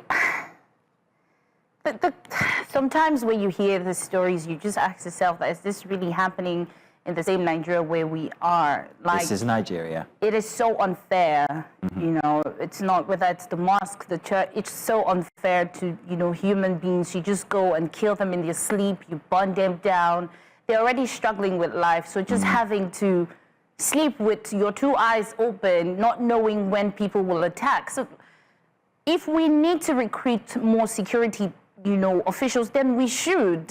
We use Lagos, for example. It may not even be about recruiting more security agents. It might just be about the apparatus you have and the structure that you have, and how, well, then they do complain that they are stretched out thin. Yeah. So I guess then maybe recruiting right? is also... They are stretched out, fine, but that's why you need to recruit every year. You need to train. But of course, I know that the officers also be scared of, please don't deploy me there, I have family and all. Everybody's scared, but at what point do we get to a point to say that you can easily say, oh, I'm traveling to the next state without having to feel like you'll be kidnapped on the way? I will tell you at what point this changes. It's when the North wakes up to its responsibilities. And the cartoon puts it rightly here. Look at these Z's coming out, But we'll talk about this on another occasion, but that's all the information that's coming out from this cartoon here. It's loaded, actually, absolutely loaded. Let's move on to our next one. Interesting one here. Queen, I bet you have plenty to tell about this one. Look at you smiling already. Let's talk about our visa restrictions when it comes to going outside the country, especially to the America. Nigerian visa applicants must provide 5-year social media history, U.S. Embassy says. Now, I see people going and deleting stuff on their phone. Oh, when last did I say anything bad about Trump? Delete, delete, delete. Let me tell you, it's there, it's there. Whether they like it or not, even if you delete these things, there's still people who have responded to comments that you've made, and that's how they're going to get you. But it's unfortunate because visa denied for criticizing Israel's genocide on social media. I'll come to explain that in a bit. So much for the champions of democracy, who we're talking about America. If Uncle Sam says that he is, it's all land of free, speech and all, it doesn't seem like free speech anymore. If you're going to hold against me something that I put up on social media, that is my opinion, that's not free speech anymore. So what gives nation of free for all and, democracy and everything? It's unfortunate, but you have a better story to tell about this instance, don't you, Queen? See, Masiro, don't pull my leg. Tell it. Let's hear. We have plenty of time. Tell it. What's that story you were telling from before? Lot. Go ahead. So, you can leave out the names. It's okay. This is so funny. Okay. So I think my take on this, right, is we have some, embassies where if they're not going to give you the visas, then they won't take your visa fee. So I feel like U.S. should try to do that. And, they talk about so much security. They have eyes everywhere. So if somebody travels to your country and they're not coming back, I'm sure you know how to find them. They will go to Walmart. They will go to Chick-fil-A to eat. You can find them and send them back and deal with them. So the people that genuinely want to travel to visit their family, they have business, they have, school, allow them to travel. A lot of people want to travel for the sake of, we need to see the world, we need to know what's out there to get inspired. But you take our money, you put a whole long line in front of the embassy, and you're like, we don't think you will come back. If I don't come back, then arrest me. Oh, wow, Eve, so you're calm down. I have a friend who had, she got 2 scholarships, and then she was denied visa, asking why would she have 2 scholarships? Is she supposed to be... So wait, sorry, say that again. She was asked why she'd have 2 scholarships. And what was her response? My response was because I'm brilliant. Exactly what she said. And the other scholarship was more of like a stipend from her company, while the other one was from, So there she was thinking, because I have 2 visas, I must get, because I have 2 scholarships, they must give this to me. And then you get there, and so my question is, if somebody walks up to you, whether you like it or not, sometimes these visa interviews are nerve-wracking. You're just shaking because you don't know if they will give you or they will not give you.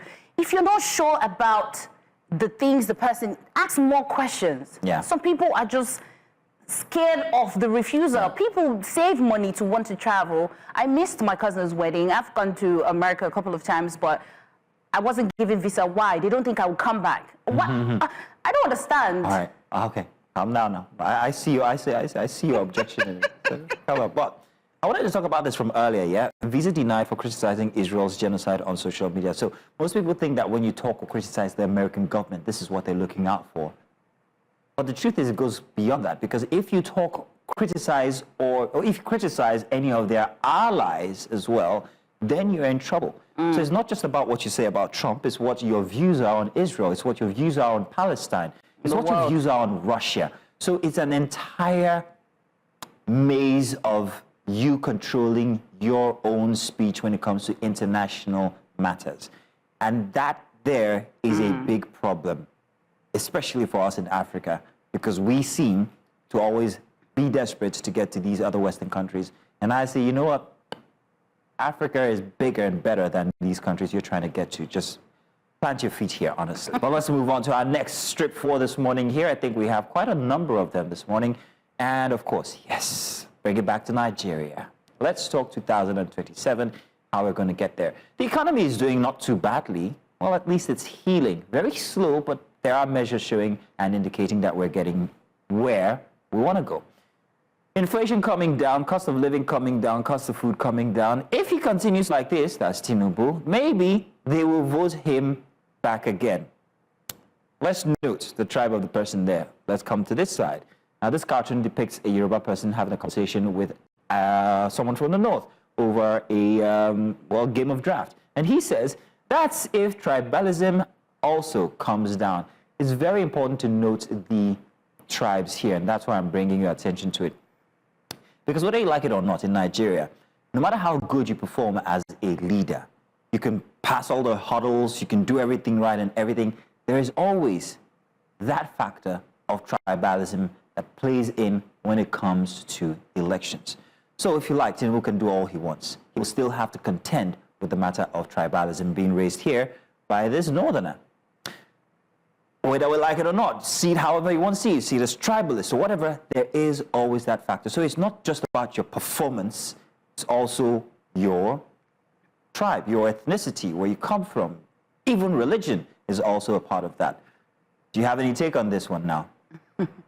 Well, I think to start with, it's alarming how, the price of food, house, and everything is just, going up. No, but it is coming down now, Queen. Coming down from where? Well, let's give the Tinubu administration its flowers. And I'm not holding ground for the president here. I'm just telling you with clarity here, that inflation is coming down. Food prices are inching downwards. So whatever is being, we have another strip that I'm going to explain what's going on here with. Whatever he's doing, and he is doing a lot, and I'm talking about the president now, but whether he's doing the right thing at this point in time is a different question. But they seem to be working. And experts say that if we keep on that path, we will have a situation where Nigerian economy will at least heal faster than what it did from previous instances. Well, again, you say they seem to be working. I want to agree with you that they're working. They are working. We're waking up every day. But the thing is, I feel like... Okay, I see what you did there. I feel like they need to communicate, whether layman terms in any way, because really, people are not feeling the change. They're not feeling anybody working. For example, okay, today the food is okay, tomorrow it's not, then it's rent, then it's water, then it's light, then it's tariffs, then it's this, so there's always something. So they need to make Nigerians feel that, okay, I'm just suffering for just a little bit, because it feels like the suffering is not going to end. So Interesting. A friend of mine once said, if you get into politics, all you really need to do is good roads. Because that shows that you're doing something. Everybody can see and use them. Good roads leads to great transportation. That's part of it. It just works out. But if you focus on one thing, everything starts to fall into place. Okay, let's see now. This is another instance from the visa situation, as you can see there, where we're applying strict rules. If Nigeria wants to contest any rules that the U.S. is putting in place regarding our restrictions when it comes to visas, Nigeria, it's just, Yeah. Mazito, can you read that? I can't see Which one now? Which one now? What it says there? Yes. All right. We also apply strict rules for Nigerian visa. And then I bet the Americans are like, yeah. You get it. Meanwhile, you can see the long line of Nigerians who want to get outside the country for different reasons. It's very interesting. However, we do have a large number of expatriates coming into Nigeria.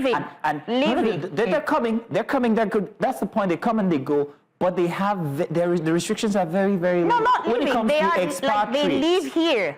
They live here. Okay, good. Then there is that again. But then they still need visas. So maybe we should start applying our own rules and knocking at their doors and asking to see the visas. But that's going to start something that we really don't want to. Don't retaliate fire for fire. Let's shoot them a bit of love. We love you. Let's take a look at what might be our final good. Oh my God. This is a very interesting one. I want to put my phone away because I really want to gesticulate. I'm going to try. So now this is a very interesting strip here. I don't know if you know the challenge. What's it called? What's that challenge called? Can anybody help me? The Nicki Minaj challenge? The Nicki Minaj what? Was it? The Nicki Minaj challenge. Yeah, what's it called? Something balance challenge? I don't know. So I loved it when I saw it, and I see that it's the president who's actually trying to make that happen. People have died trying to do this, by the way. Let's hope that the president doesn't topple over here. But he's being supported by loans. Great strategy. And at the corner here is Itsekiri, the expert. And she says, you're doing well. You're well balanced now, Mr. President. What you need now are safety nets, Okonjo-Iweala says. Sorry, Okonjo-Iweala, not Obi Ezekwesili. Okonjo-Iweala, my apologies. Of course, she's the expert when it comes to the economy. I mean, hey, to get to the top like where she is, you need to be really intelligent. So let's analyze this. Our economy, which you can see there, anger, hunger. These are Nigeria. This is the Nigerian situation. And the president is balancing very delicately on top of everything that is happening. How is he doing that? Because he's got the support of loans. He's been all over the world lately since he's been in power as the president.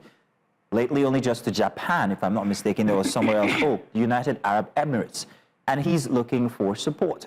He's also looking for loans. And these loans are what simply has been helping prop up the economy with developments, this or that and everything. It is working. However, until when? When are we going to need to give back these loans? And what are the, what's the word now? What do we need to give back apart from the interest that we're giving when it comes to these loans? If Okonjo-Iweala says it's good, it's working, but she adds a warning there. What you need now are safety nets. Where are these safety nets? Have we plugged corruption? Have we plugged the loopholes? What have we done at base to make sure that these loans that we're gathering don't go into purgatory? I love this. This is my pick for today. And I hope that the presidency, at least, are seeing this. This is by ASUU, and it's from Business Day. He's a fantastic artist. This would be my MVP strip for today. What do you have to say about this, Queen? Where's my Queen? No. There she is. So, no comment. But all I can say is maybe they should change the other shoe to the red shoe so, so it's more balanced. That would be against the law in Nigeria. That's what they're trying to do. Not the president. But in any case, yeah, interesting. Hopefully we get our safety nets in check. Yeah, hopefully. Well, you know what I'd like to see? You do the Nicki Minaj challenge. No way. Right there on our little coffee desk. No way. No way? No way. We'll get you to do it. That's all for the strips this morning. Thank you very much for sticking with us. We've got more conversation inside of Breakfast Extra. Do stay tuned.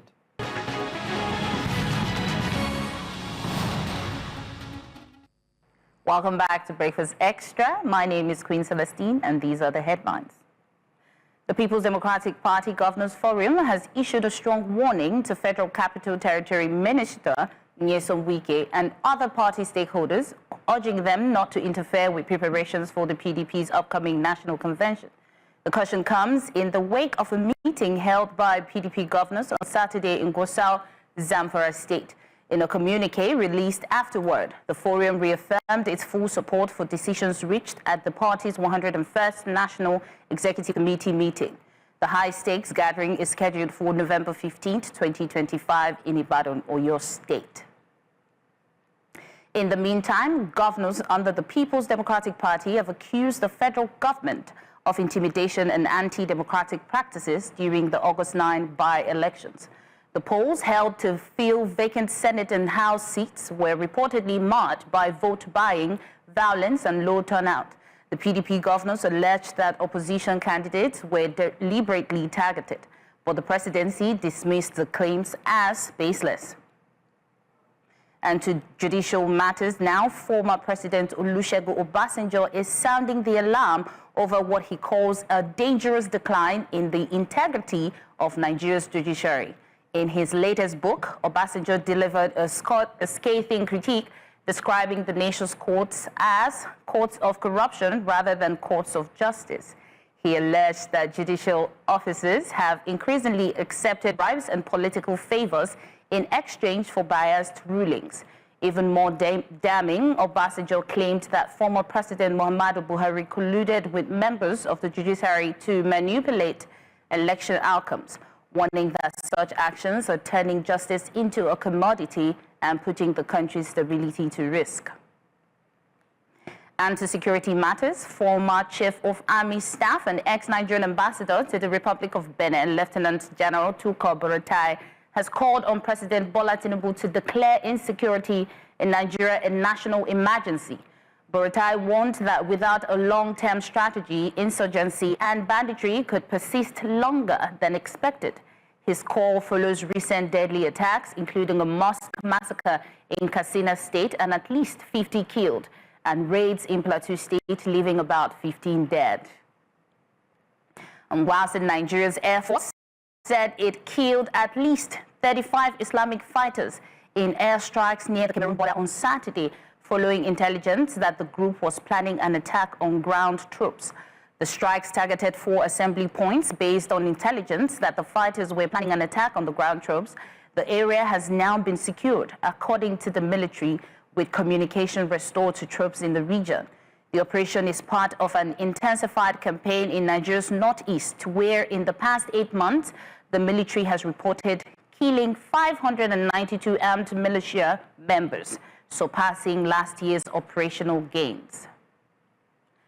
And many civilians have fled central Mali following a jihadist attack on a military camp earlier this week. Local and military sources on Saturday confirmed the soldiers evacuated the military installation after the assault, and the jihadists now control the town, even holding Friday prayers there. The attack was claimed by Jamaat Nusrat Islam wal Muslimin, an Al-Qaeda-linked group, which reportedly killed 21 soldiers, captured 2, and seized military vehicles and weapons. At least 158 cholera deaths have been recorded in Sudan's South Darfur since the end of May, according to the Health Ministry of its paramilitary-controlled state government on Saturday. The State Health Ministry reporting 2,880 cases, including 42 new cases and 2 more deaths on Friday alone.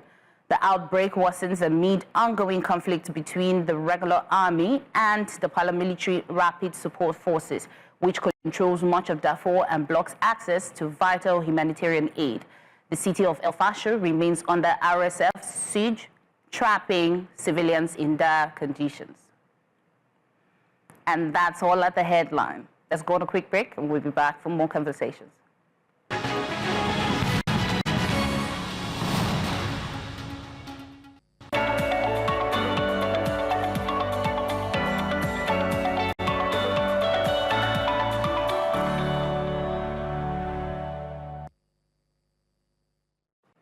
Welcome back. Now for our next conversation inside of Breakfast Extra. Let's do politics.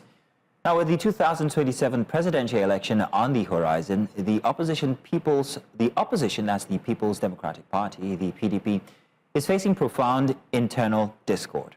Sources reveal a split among party leaders. Some align with FCT Minister Nyesom Wike. They're pushing for Peter Obi. Others are championing former President Goodluck Jonathan as the most viable challenger to Bola Tinubu, while a third faction is promoting Oyo State Governor Seyi Makinde's candidacy. To manage the tension, the party has set up a 110-member organizing committee for its November 2025 convention in Ibadan, chaired by Governor Ahmadu Fintiri, with Governor Ademola Adeleke and former Minister Kabir Turaki as deputies. Enugu's Governor Peter Mba serves as secretary, and Senator Adolphus Wabara represents the Board of Trustees.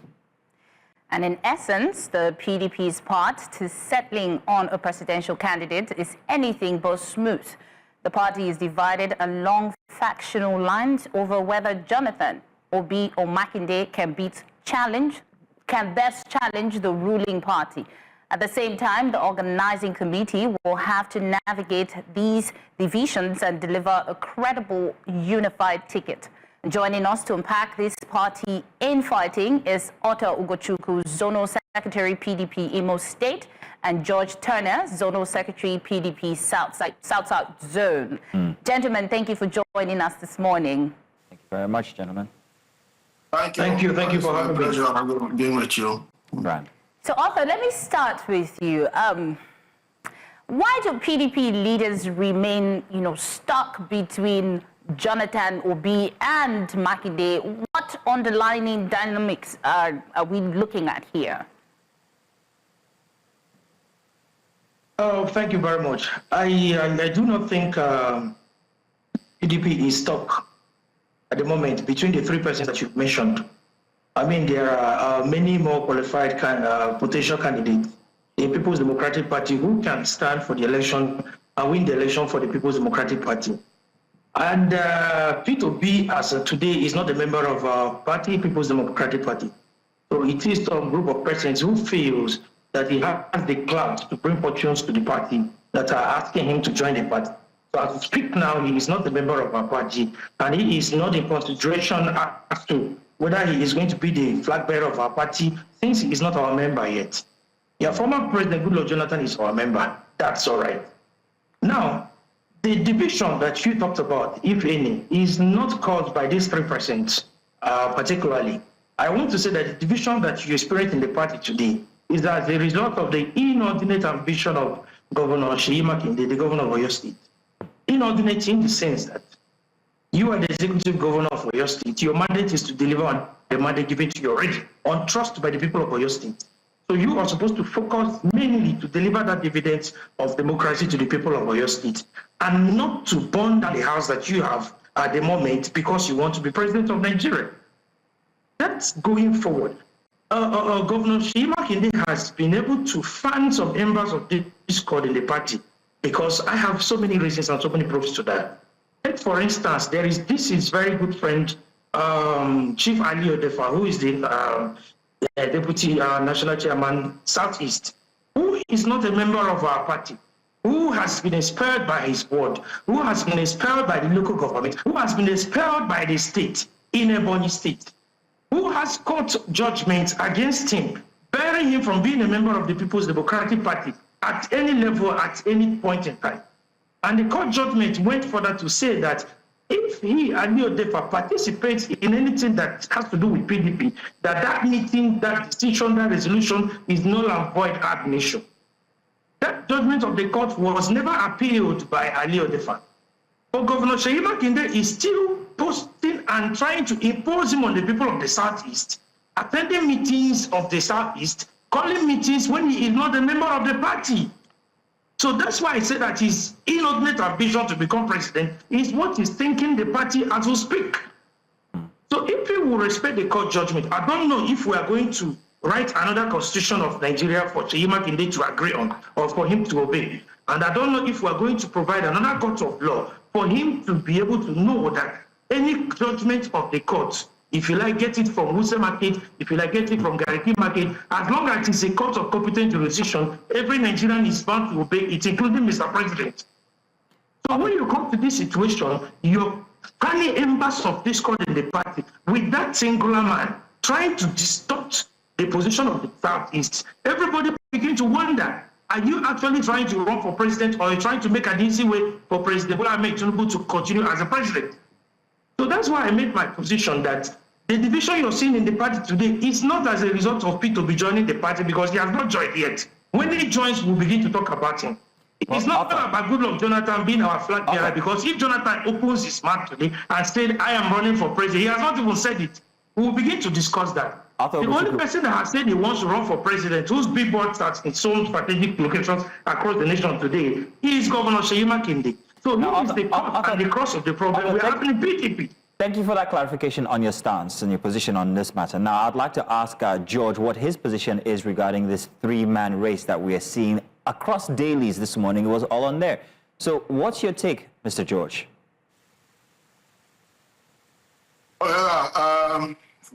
Thank you once again.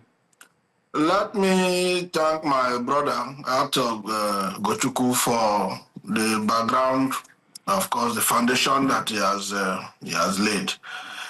I'm a bit surprised. As a very senior officer of the party, I am not aware of any three-horse race at the moment in the party for a presidential ticket. Neither of the three leaders have said anything to, give us any indication that they will be interested, or they are interested in getting a presidential ticket for 2027. But that being said, what bothers me is, are we even sure that the PDP is ready or is going to have field candidates, let me put it that way, in 2027? I doubt, except we quickly have a U-turn and then begin to respect our constitution and then do things differently. But at the point where we are now, where some leaders, in quote, seems to be taking us to, I doubt if the party will be able to field even House of Assembly candidate in 2027, because the foundations, as we are seeing, are very faulty, leading up to the talked about November 15 National Convention in Ibadan. Now, you recall that by our constitution, I think Article 31 or so, it is strictly the responsibility of NEC to fix or to convene National Convention. Now, our constitution, as part of the functions of the National Secretary, it is solely the responsibility of the National Secretary to issue notices for NEC meetings, NWC, and convention, and all of that.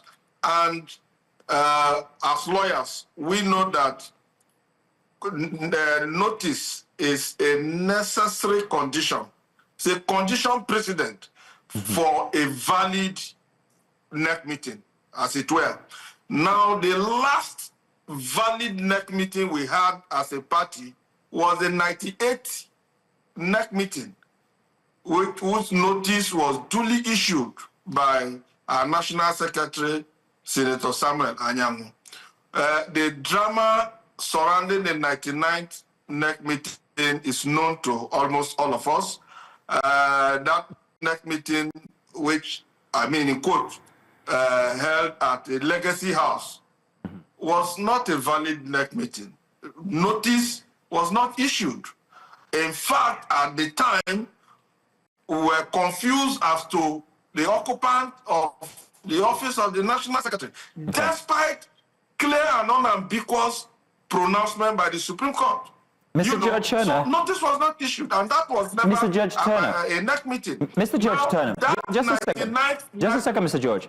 Now, I understand that you're giving us a bit of clarity into the systems that operate inside of the PDP, and we thank you for that, especially regarding the NEC meeting from before and what is being expected come November. But I think from the question we asked before regarding this, in quote, three-horse race that we're asking about, you've also now indicated that there's a deeper problem within the PDP. Because where we thought that there were suggestions being made regarding Jonathan, Obi, or Makinde, now you're telling us that there isn't even any suggestion. Or you're telling us that, well, maybe this is just people from the outside thinking that these are great names that we can pose. But you also indicated that come 2027, you as the secretary, zonal secretary, Imo State, you are also telling that they might not even be able to put up any candidate for any office. What exactly, why exactly is this so? And where does this position the PDP as an opposition, as what many think as the biggest opposition when it comes to the next elections? Are we saying that they're down and out, or are we waiting for the November NEC meeting before we are we're made known who exactly is going to be? But wouldn't it be too late by then? Because we can see the opposition already going ahead, like you noted, with billboards telling who they want to be president, even if it is, well, in quote, illegal yet to do so.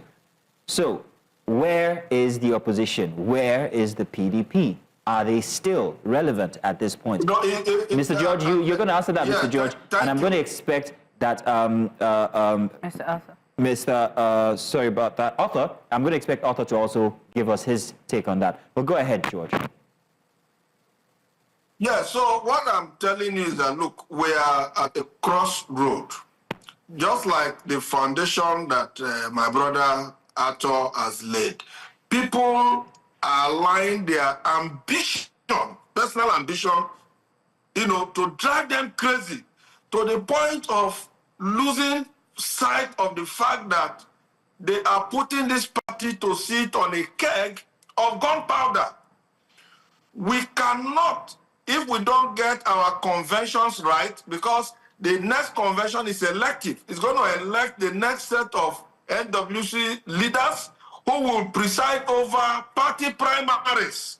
So if we don't get it right, it will mean putting something or nothing, and it will collapse. Recall in 2019, the APC could not field any candidate in Rivers State. Now, the issues are very clear. We had controversies as to who is National Secretary. Now that has been laid to rest, that Sam Anyanwu is National Secretary. What do you need to do? You revert back to where you were before the confusion, which was the 98th NEC. That was the last valid NEC meeting that we had as a party. Now, you now need Senator Anyanwu as National Secretary to issue notice for a proper and valid 99th NEC meeting that will now approve the processes of convention.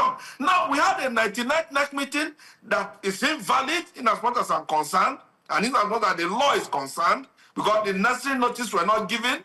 That 99th NEC meeting approved the 100th meeting, another illegality. In fact, up to the eve of the 100th meeting, we're not sure. National chairman himself was saying there will be no NEC meeting.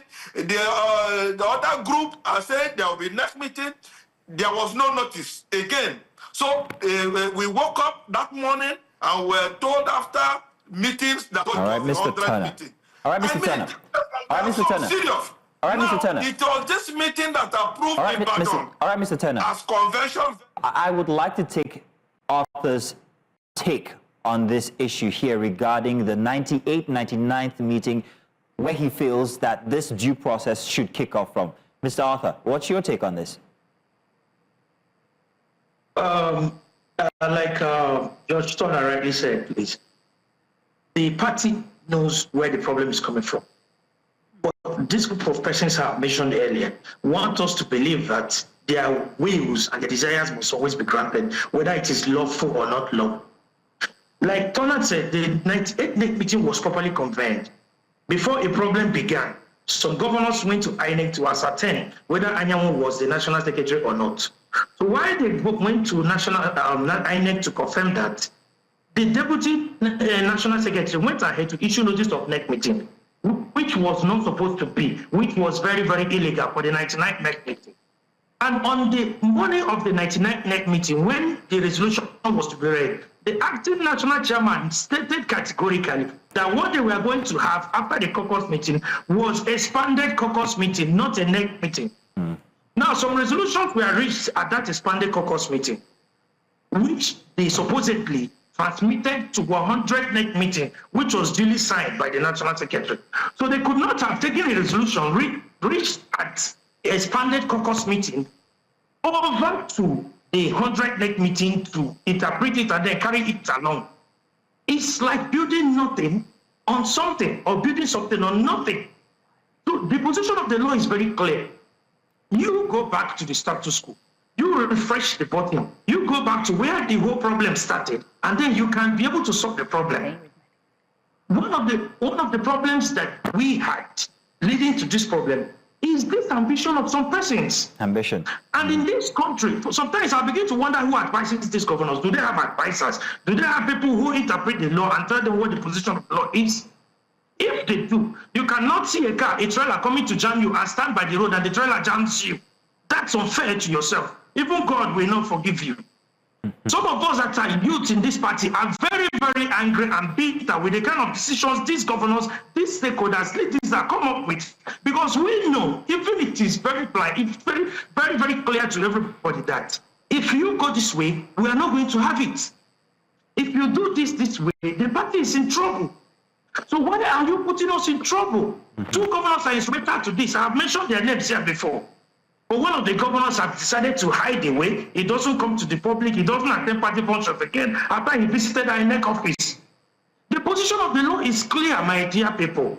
Do the right thing, and we will have a very thorough Now, if they delay, if they continue to delay, and at the end of 10th of December 2025, the offices of this President National Working Committee, the laxes, they will be forced to have caretaker.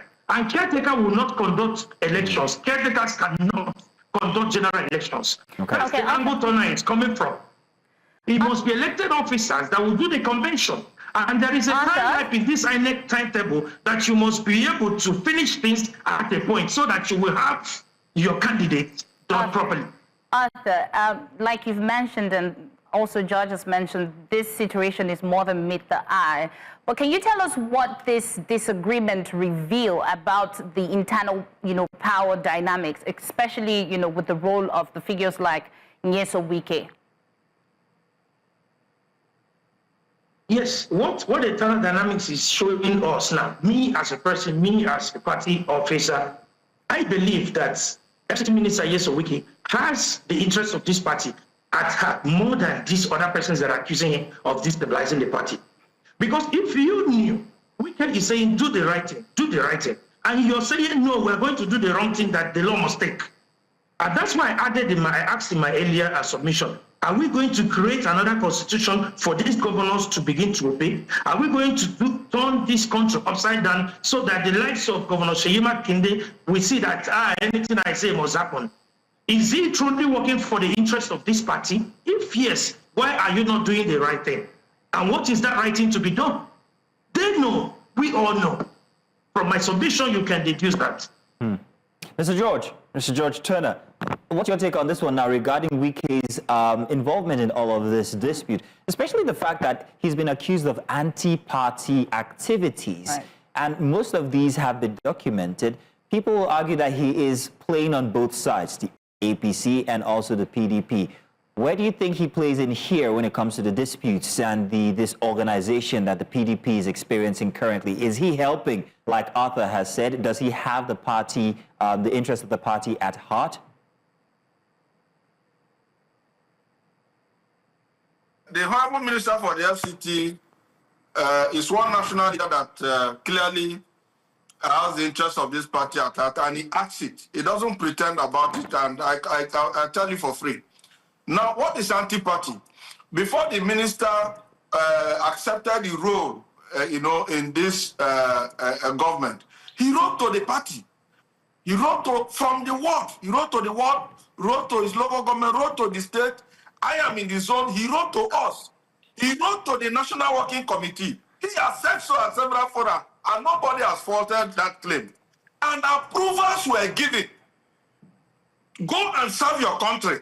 Nigeria. We must have a country first before you talk about PDP, APC, or whatever party. And the minister said, look, I am here to serve Nigeria. It doesn't participate in anything APC.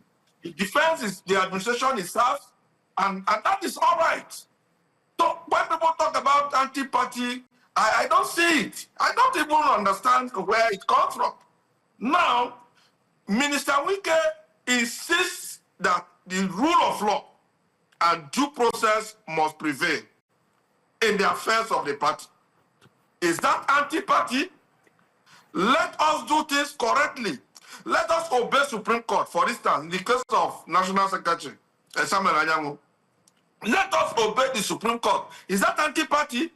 In the case of the South-South leadership, the Federal High Court, and that judgment is subsisting, have clearly restrained Chief Ogidi and his caretaker group from parading and from holding themselves out as either caretaker or leaders of the party in the South. Now, the court also restrained the PDP from dealing or relating with these persons. INEC is a party to that suit. PDP is carrying on impunity. And we just said, no, let us obey the court. Is that anti-party? In the case of the Southeast, Honorable Alodefa has been expelled by his ward, local government, state. Now, that expulsion have also been affirmed by a competent court of law. And the Minister Wike said, look, let us obey the rule of law and respect the court. Is that anti-party? I think that these leaders who are carrying on in anti-party, carrying on impunity, are actually the ones playing anti-party. And I am very sure, I'm beginning to suspect that it's like they have deals at some levels that we do not know. Because they are working, to the disadvantage of this party, and they just want to kill this party. The acting national chairman is holding office today the strength of a court judgment. Okay. Well, when we refer to anti-party activities that the argument here tells about, Mr. Turner. Now, Mr. Turner, most of the reference to anti-party activities have been to the fact that, or to the suggestion that the FCT minister uses state-owned apparatus to cause issues with the party. For instance, from a couple of months ago, the situation at Wadata Plaza. That's what most arguments are actually referring to. But I'm going to leave that to the side here and ask directly, from where we started, regarding these names that we put forward, whether they are part of the party or not, like you noted with Obi not being a part of the PDP, who is left inside of the PDP that the next meeting might be choosing from? Now, that's the question. If it's not going to be Jonathan, if it's not going to be Makinde, then who is left in the party that might be a strong contender for the opposition come the next election? Mr. George.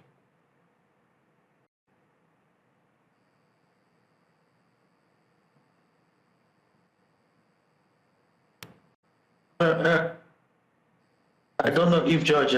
Now, can I come in? George, we can't hear you. We're going to try and fix your audio, but go ahead then, Arthur. You cannot ask that question, who is left in the party, because PDP is very big to be asked that kind of a question. There are so many persons. So we have many persons. The question you should be asking is, when will PDP fix their house in order so that people will see it as a viable opposition? That's the question. That's the question we spent the next election. Well, Arthur, that's the question. Who is left? Arthur, who is left is like your father's house where there are sons, Arthur, and you said, who is in this house? Arthur, that's the question we've been asking the past couple of minutes. We've been asking how the PDP can put its house in order. But let's face facts here. When you talk about politics, you have to talk about people that people know, because I'm not going to be voting for a phantom or somebody who just popped up from yesterday. Let's know their antecedents. From now, let's study what they are going to do. So that question is still very relevant. Who is left? Because we know Jonathan, we know Makinde, we don't know anybody else, it would seem. That's the argument. Well, there are so many persons that I know for sure. And you mentioned Jonathan, and I told you that Jonathan has not indicated interest to run for president, and we're not going to force him. But I know some interest from the North are pushing his agenda so that they can have vote them from the South, and then power goes back to the North. That's how the Jonathan idea came up. But as we speak, he has not made a public statement. And that of P2P is not a member of our party. In fact, P2P, I don't even know whether he belongs to ADC or Labour Party at the moment. Makinde is Governor Makinde. Yes, we know him, but there are many more persons in the party. When they show their face, we'll begin to know them. And then the election is 2 years away from now. What we are doing now is a precursor to the election. The major problem is putting our house in order. And I have mentioned the name of the person for you who is causing the disaffection in the party to you. Take, for instance, last week, I think on Thursday, they called a meeting of southern stakeholders or zoning committee in the South, in Lagos. And now the critical stakeholders from the South were not invited to the meeting. So you cannot call that a legitimate meeting of the party to take a decision on who presides or where zoning will go to. The national secretary of the party was not there. The minority leader of the party National Assembly was not at that meeting. So many other big party officers, former governors. So when you go to that meeting, you can ask them, who are these critical stakeholders that are discussing zoning, when the relevant authorities, the relevant personalities, who should be discussing the zoning are not in this meeting? So these are politics. These are ups and gimmicks that they are playing, orchestrated by that one man to see and present himself as the only person. So how come out of these two other persons who are not members of our party or who has not indicated interest to run, and then this person that is fronting himself at all angle is the person that is among the 12 persons that we're having a discussion about? I cannot say that Governor Makinde is the only person available or suitable to run for the position of the president. Well, before you can run for the position of the president, even though it's your unalienable right, you must have a party that you run on. So what I'm advising him is, don't set your house ablaze in your attempt to achieve your long-term or short-term presidential ambition. Don't set PDP ablaze. We are lovers of PDP. We want this PDP to survive. PDP has helped you. You have served 8 years of governorship. Please and please, let the rule of law prevail. Let the right thing be done at any point in time. Don't destroy these hands for us. So that when we get to your point, we will have a party at the platform to run and aspire for president too. I can run for president. I know my age. And I know what I am capable of doing. So it's not only these three persons that we have in the party at the moment. That's the point I want to make to you. Thank you. Thank you very much. I have a question. So in this struggle, do you think the struggle is less about personalities and more about who controls the party machinery and patronage? Yeah, it's about who controls the party. That's what politics has always been. You must have control of the party, but you cannot win all at the same time. You must win some, you must lose some. And in your attempt to control the party, don't destroy the house that you want to control. Because if they continue in this trajectory, like Tona said earlier, we wouldn't have any candidates in any of the elections from the presidency to the councillorship. That is the honest truth. Because when you don't have a valid convention, you will not have basis of those that will conduct the primaries prior to the election. Okay, so I guess the next question to ask is whether this is going to be a case of reconciliation or whether cut out the leg that's no longer functioning. What will the PDP do regarding the infighting? Is it going to reconcile the parties within the parties together, or is it going to say, let's sideline these key factions and just continue with our convention? What's the next move? No, the next move is to apply decorum here, reconciliation. There is already a reconciliatory committee led by Senate President Bukola Saraki, which did a marvelous work, did a great work that led to the little peace that we had, the short-term peace that we had over time. But because of over-ambition, because of inordinate ambitions, because you think if you become the presidential candidate or you must become the presidential candidate at all cost, so you want to take everything. And there is no way you can cut off the leg or the arm without blood flowing. So we cannot advise for any faction to cut off the other, except it is there is no other situation to that. But there must be a roundtable. Tomorrow is today is caucus meeting of the party. Tomorrow is NEC. When they meet, they should lock themselves inside that room and say, okay, a little this way, a little this way, and let's forge ahead as a one political party. All right, Arthur, thank you very much. Let's check on George Turner. We're hoping that we have him back because we lost him a moment ago. Is George back with us? George Turner. Unfortunately, he's not back with us. So we're still with you, Arthur. Now, Arthur, let's keep the issues within the party aside for once. Let's talk about the voters. What consideration is being given to the voters regarding this situation of confusion that we see with the PDP? Actually, Arthur, let me pause you on that. While you're thinking of the answer for that, we have George Turner back with us. George, thank you for coming back. We lost you for a moment there. If you can hear me, I'd like you to continue on that question that I initially asked you.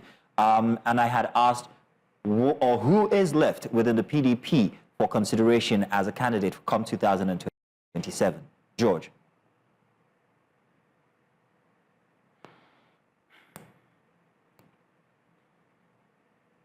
Unfortunately, I think we have lost George yet again. So I'm going to come back to you now, Arthur. Arthur, the voters, what consideration is the PDP giving to them? Because as lost as the party might seem now, the voters are also, or the party faithfuls, the party followers are also equally as lost. And that's why it's key to note exactly what's happening right now so people are, well, in a state of understanding and they know who to follow. So what about the voters? Well, yeah, the voters in this situation are some of us that are very, very passionate about the party and about our country, Nigeria. That's why we are crying on our voices to ensure that the right persons at the top does the needful. Because the voters, we all know, are waiting for PDP. Everybody in Nigeria has already seen Shege in the hands of the APC. So the voters are waiting. Everybody, if you go to your wards, because every politics is local, when you go back to your villages, your wards, people are saying put yourself in order. But I want to assure the voters that the party will come back as strong as ever. It's politics, it happens. Labour Party is undergoing the same kind of problem. APC, their own is still on the way. After their next convention, which should be before end of this year, we'll begin to see this kind of problem too in APC. Okay. One good thing about PDP is that our own is coming at a time where we will have enough time to reconcile and then make up and make fences with the warring factions. But when the APC will start, can you hear me? Yes, I can hear you. Yeah, when the APC's problem will start, They will not have time to put themselves in order. Okay. Nigerians have seen the way it's like a woman married two husbands. Okay. They have married PDP for 16 years. They have married the APC for 10 years now running. So it's not to be told to anybody what to do by 2027. Arthur, just a second now. I like the analogy that you've used regarding the woman or the husband who's married two wives. Yes. And then remember, you've also just noted that the electorate, the voters, are waiting for the PDP. Right. But there's a new contender in town. And while the PDP has been, taking care of whatever is happening on the inside, there's another name that people are beginning to chant, and that's the ADC, of whom you've also linked Peter Obi to as well. And he's a strong contender. He's with other big names within the ADC.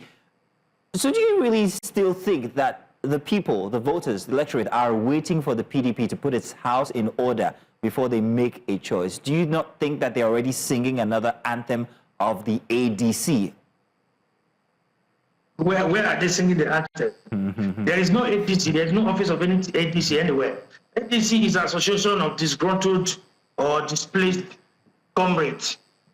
It's just a set of people who cannot stand the heat in PDP. And then a meat that has fat always prove it by the heat of fire. If you have fat, you prove it by the heat of fire when they put fire. So we believe that there is heat in PDP, and that fire must quench very, very soon. And those who stand by are the people that we call the men. Those who cannot stand the heat in PDP run to ADC. Those who felt that APC didn't give them what they wanted ran to ADC. Those of them in Labour who had been chased away by the internal wrangles of Labour Party ran to ADC.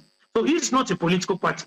It's just association of some disgruntled comrades who feel that they are coming to grab power. No ideology, no mentality, nothing on the table. All they just want is give us power. We're going to do this, we're going to do that. But there is no proper blueprint. They have not even had time to sit down to plan a blueprint for the party, to move the country to the realm of success, to move the country from the quagmire of APC for the past since 2015. So I don't see them as a serious and a viable opposition because they have not even made any impact, both at the locals. The election that was conducted the other day, the by-elections, they were having 2 votes. Even in P2B's place, even in Atiku's place, they lost woefully. Aerofy, after jumping bikes, lost woefully. So we are not considering them as if they were. We should not be discussing PDP at every newspaper. We shouldn't have had the issue of National Secretary of PDP, Senator Samuel Anyang, dominate the front dailies, dominate the trends for the past 4 months. It's because people have confidence in PDP. Everybody is looking for PDP to fix their asses together. And that we are believing, that we are hopeful, that in the shortest time coming, the PDP will put their asses together. I am hopeful that by tomorrow's NEC meeting, which they are all going to be there, they should sit down, lock themselves in the room, and say, what is all this? Let us get, after all, when APC came to power, former chairman of APC, Adam Soshomole, said, if you are a sinner, as long as you come to APC, your sins are forgiven. He made that public statement. Even those that stole our resources, immediately they joined the APC, they withdraw their criminal cases against them. Arthur, so what is too difficult for PDP not to fix? Arthur, if I can interject, you mentioned that, the ADC does not have an office and all that, but that was what was said about the Labour Party a few years ago, and look how far they've come since 2023. Look how far they did in 2023. How far is that? Did they win the presidency? Well, they didn't, but they were very strong contenders, and they didn't seem like a contender from before. But let me welcome George. Nearly cannot kill a bet. Nearly cannot kill a bet. Okay, nearly doesn't kill. I heard you there. But Arthur, let me welcome you back. Arthur, we asked a very important question before the network went bad on us, and I still want to maintain that you respond to that regarding who might be left inside of the PDP that the electorate, that the voters should look forward to come 2027. Who's going to be selected come the next NEC meeting? George, please. Okay. I got a bit distracted with the network and the SAP, so I'm just joining the conversation again. I really didn't get that question, but let me just from the few pickups. You see, the PDP is still the party to beat. PDP is a national party. This party is well-rooted, well-structured, and Nigerians still have time to reconcile and then make up and make fences with the warrior factions. But when the APC will start, can you hear me? Yes, I can hear you. Yeah, when the APC's problem will start, They will not have time to put themselves in order. Okay. Nigerians have seen the way it's like a woman married to husbands. Okay. They have married PDP for 16 years. They have married the APC for 10 years now running. So it's not to be told to anybody what to do by 2027. Arthur, just a second now. I like the analogy that you've used regarding the woman or the husband who's married to wives. Yes. And then remember, you've also just noted that the electorate, the voters, are waiting for the PDP. Right. But there's a new contender in town. And while the PDP has been, taking care of whatever is happening on the inside, there's another name that people are beginning to chant, and that's the ADC, of whom you've also linked Peter Obi to as well. And he's a strong contender. He's with other big names within the ADC. So do you really still think that the people, the voters, the electorate are waiting for the PDP to put its house in order before they make a choice? Do you not think that they're already singing another anthem of the ADC? Where are they singing the anthem? There is no ADC. There is no office of any ADC anywhere. ADC is an association of disgruntled or displaced comrades. It's just a set of people who cannot stand the heat in PDP. And then a meat that has fat always prove it by the heat of fire. If you have fat, you prove it by the heat of fire when they put fire. So we believe that there is heat in PDP, and that fire will quench very, very soon. And those who stand by are the people that we call the men. Those who cannot stand the heat in PDP run to ADC. Those who felt that APC didn't give them what they wanted ran to ADC. Those of them in Labour who had been chased away by the internal wrangles of Labour Party ran to ADC. So it's not a political party. It's just an association of some disgruntled comrades who feel that they are coming to grab power. No ideology, no mentality, nothing on the table. All they just want is give us power. We're going to do this, we're going to do that. But there is no proper blueprint. They have not even had time to sit down to plan a blueprint for the party, to move the country to the realm of success, to move the country from the quagmire of APC for the past since 2015. So I don't see them as a serious and a viable opposition because they have not even made any impact, both at the locals. The election that was conducted the other day, the by-elections, they were having 2 votes. Even in P2B's place, even in Atiku's place, they lost woefully. Aerofy, after jumping bikes, lost woefully. So we are not considering them as if they were. We should not be discussing PDP at every newspaper. We shouldn't have had the issue of National Secretary of PDP, Senator Samuel Anyang, dominate the front dailies, dominate the trends for the past 4 months. It's because people have confidence in PDP. Everybody is looking for PDP to fix their asses together.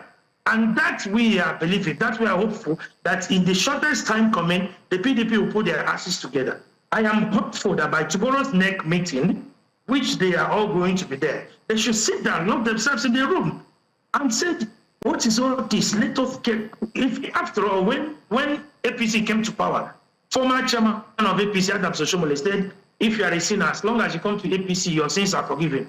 He made that public statement. Even those that stole our resources, immediately they joined the APC, they withdraw their criminal cases against them. Arthur, so what is too difficult for PDP not to fix? Arthur, if I can interject, you mentioned that, the ADC does not have an office and all that, but that was what was said about the Labour Party a few years ago, and look how far they've come since 2023. Look how far they did in 2023. How far is that? Did they win the presidency? Well, they didn't, but they were very strong contenders, and they didn't seem like a contender from before. But let me welcome George. Nearly cannot kill a bet. Nearly cannot kill a bet.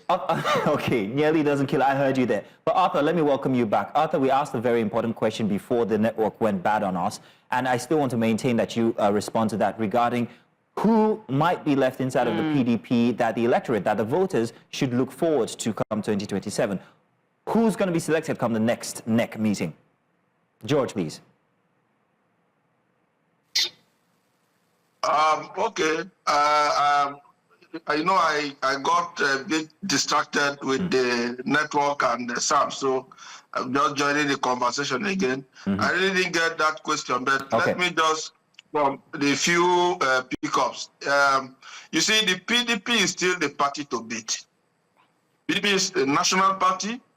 This party is well-rooted, well-structured, and Nigerians still have their faith and believe in the PDP, especially when you look back to the 16 years, of PDP, you find that eventually everything you want to talk about as development and progress in this country, in terms of institutions, in terms of infrastructure, in terms of the economy, and none of it, you give it to the PDP.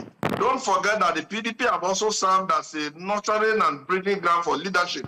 Don't look at PDP, those who were PDP, who joined the APC after their victory in 2015. Look at the various areas of responsibility, and the impact they are making. Yes, they can be APC by name today, but of course their DNA is PDP.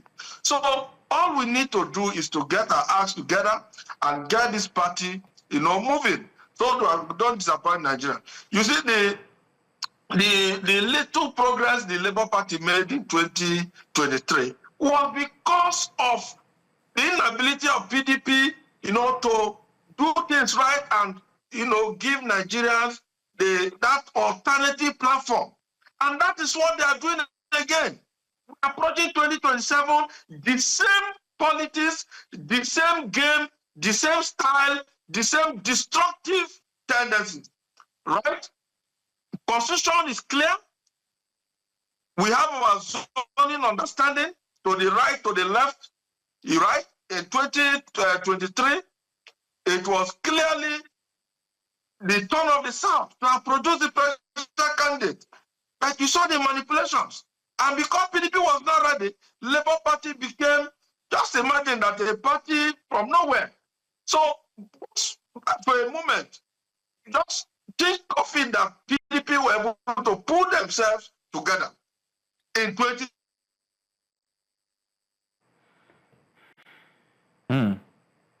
Networks got us again on our connection with George, unfortunately. But I do think that we did note all that you had to say regarding your submission there, and it's well taken. Now, we still have Arthur, but Arthur, unfortunately, we have to draw the curtains here on this conversation. Oh, George is back. George, apologies, but we have to draw the curtains on this conversation. But I want to say thank you very much for a robust conversation regarding the state of the PDP and how we look forward to whatever names that will be put forward as, well, we need to follow through with our own considerations as well. But let's hope for the best, everything being normal, and well, maybe we'll come back to you again for a furtherance of this topic. Thank you very much, gentlemen. It's been a very interesting conversation, well, all through from yesterday, which you weren't here for, and up until today. Let me say welcome to Breakfast Extra once again. Maybe we get to see you another time. Hopefully. But this is how we run it. This is how we end every single weekend. Well, I need to tell you for sure that, the last topic, politics, always leaves me speechless. But, oh my God, it's chaotic. Like Arthur said, it's like a wife marrying two husbands or vice versa. It's mental. I feel like sometimes these situations are something that the audience don't need to know. Fix your house. But don't we? We do, but I feel like we need to know the important stuff. Fix your house. It feels like two neighbors fighting, like facing. And that's exactly what it is. It's not two neighbors. It's two spouses, actually. In any case, let's say once again, thank you very much for being with us all the way since yesterday up until now, as we're drawing the curtains on Breakfast Extra. Breakfast Central, however, continues all through the weekdays from tomorrow with Joe, Benga, and of course Olive. They'll be bringing you all the detailed information you need to know about everything happening currently in Nigeria and the world from tomorrow. But from us, myself and Queen Celestine, we want to say thank you and goodbye. We, mostly I, will see you next week. I do hope you come back. I don't mind, but bye-bye, everybody.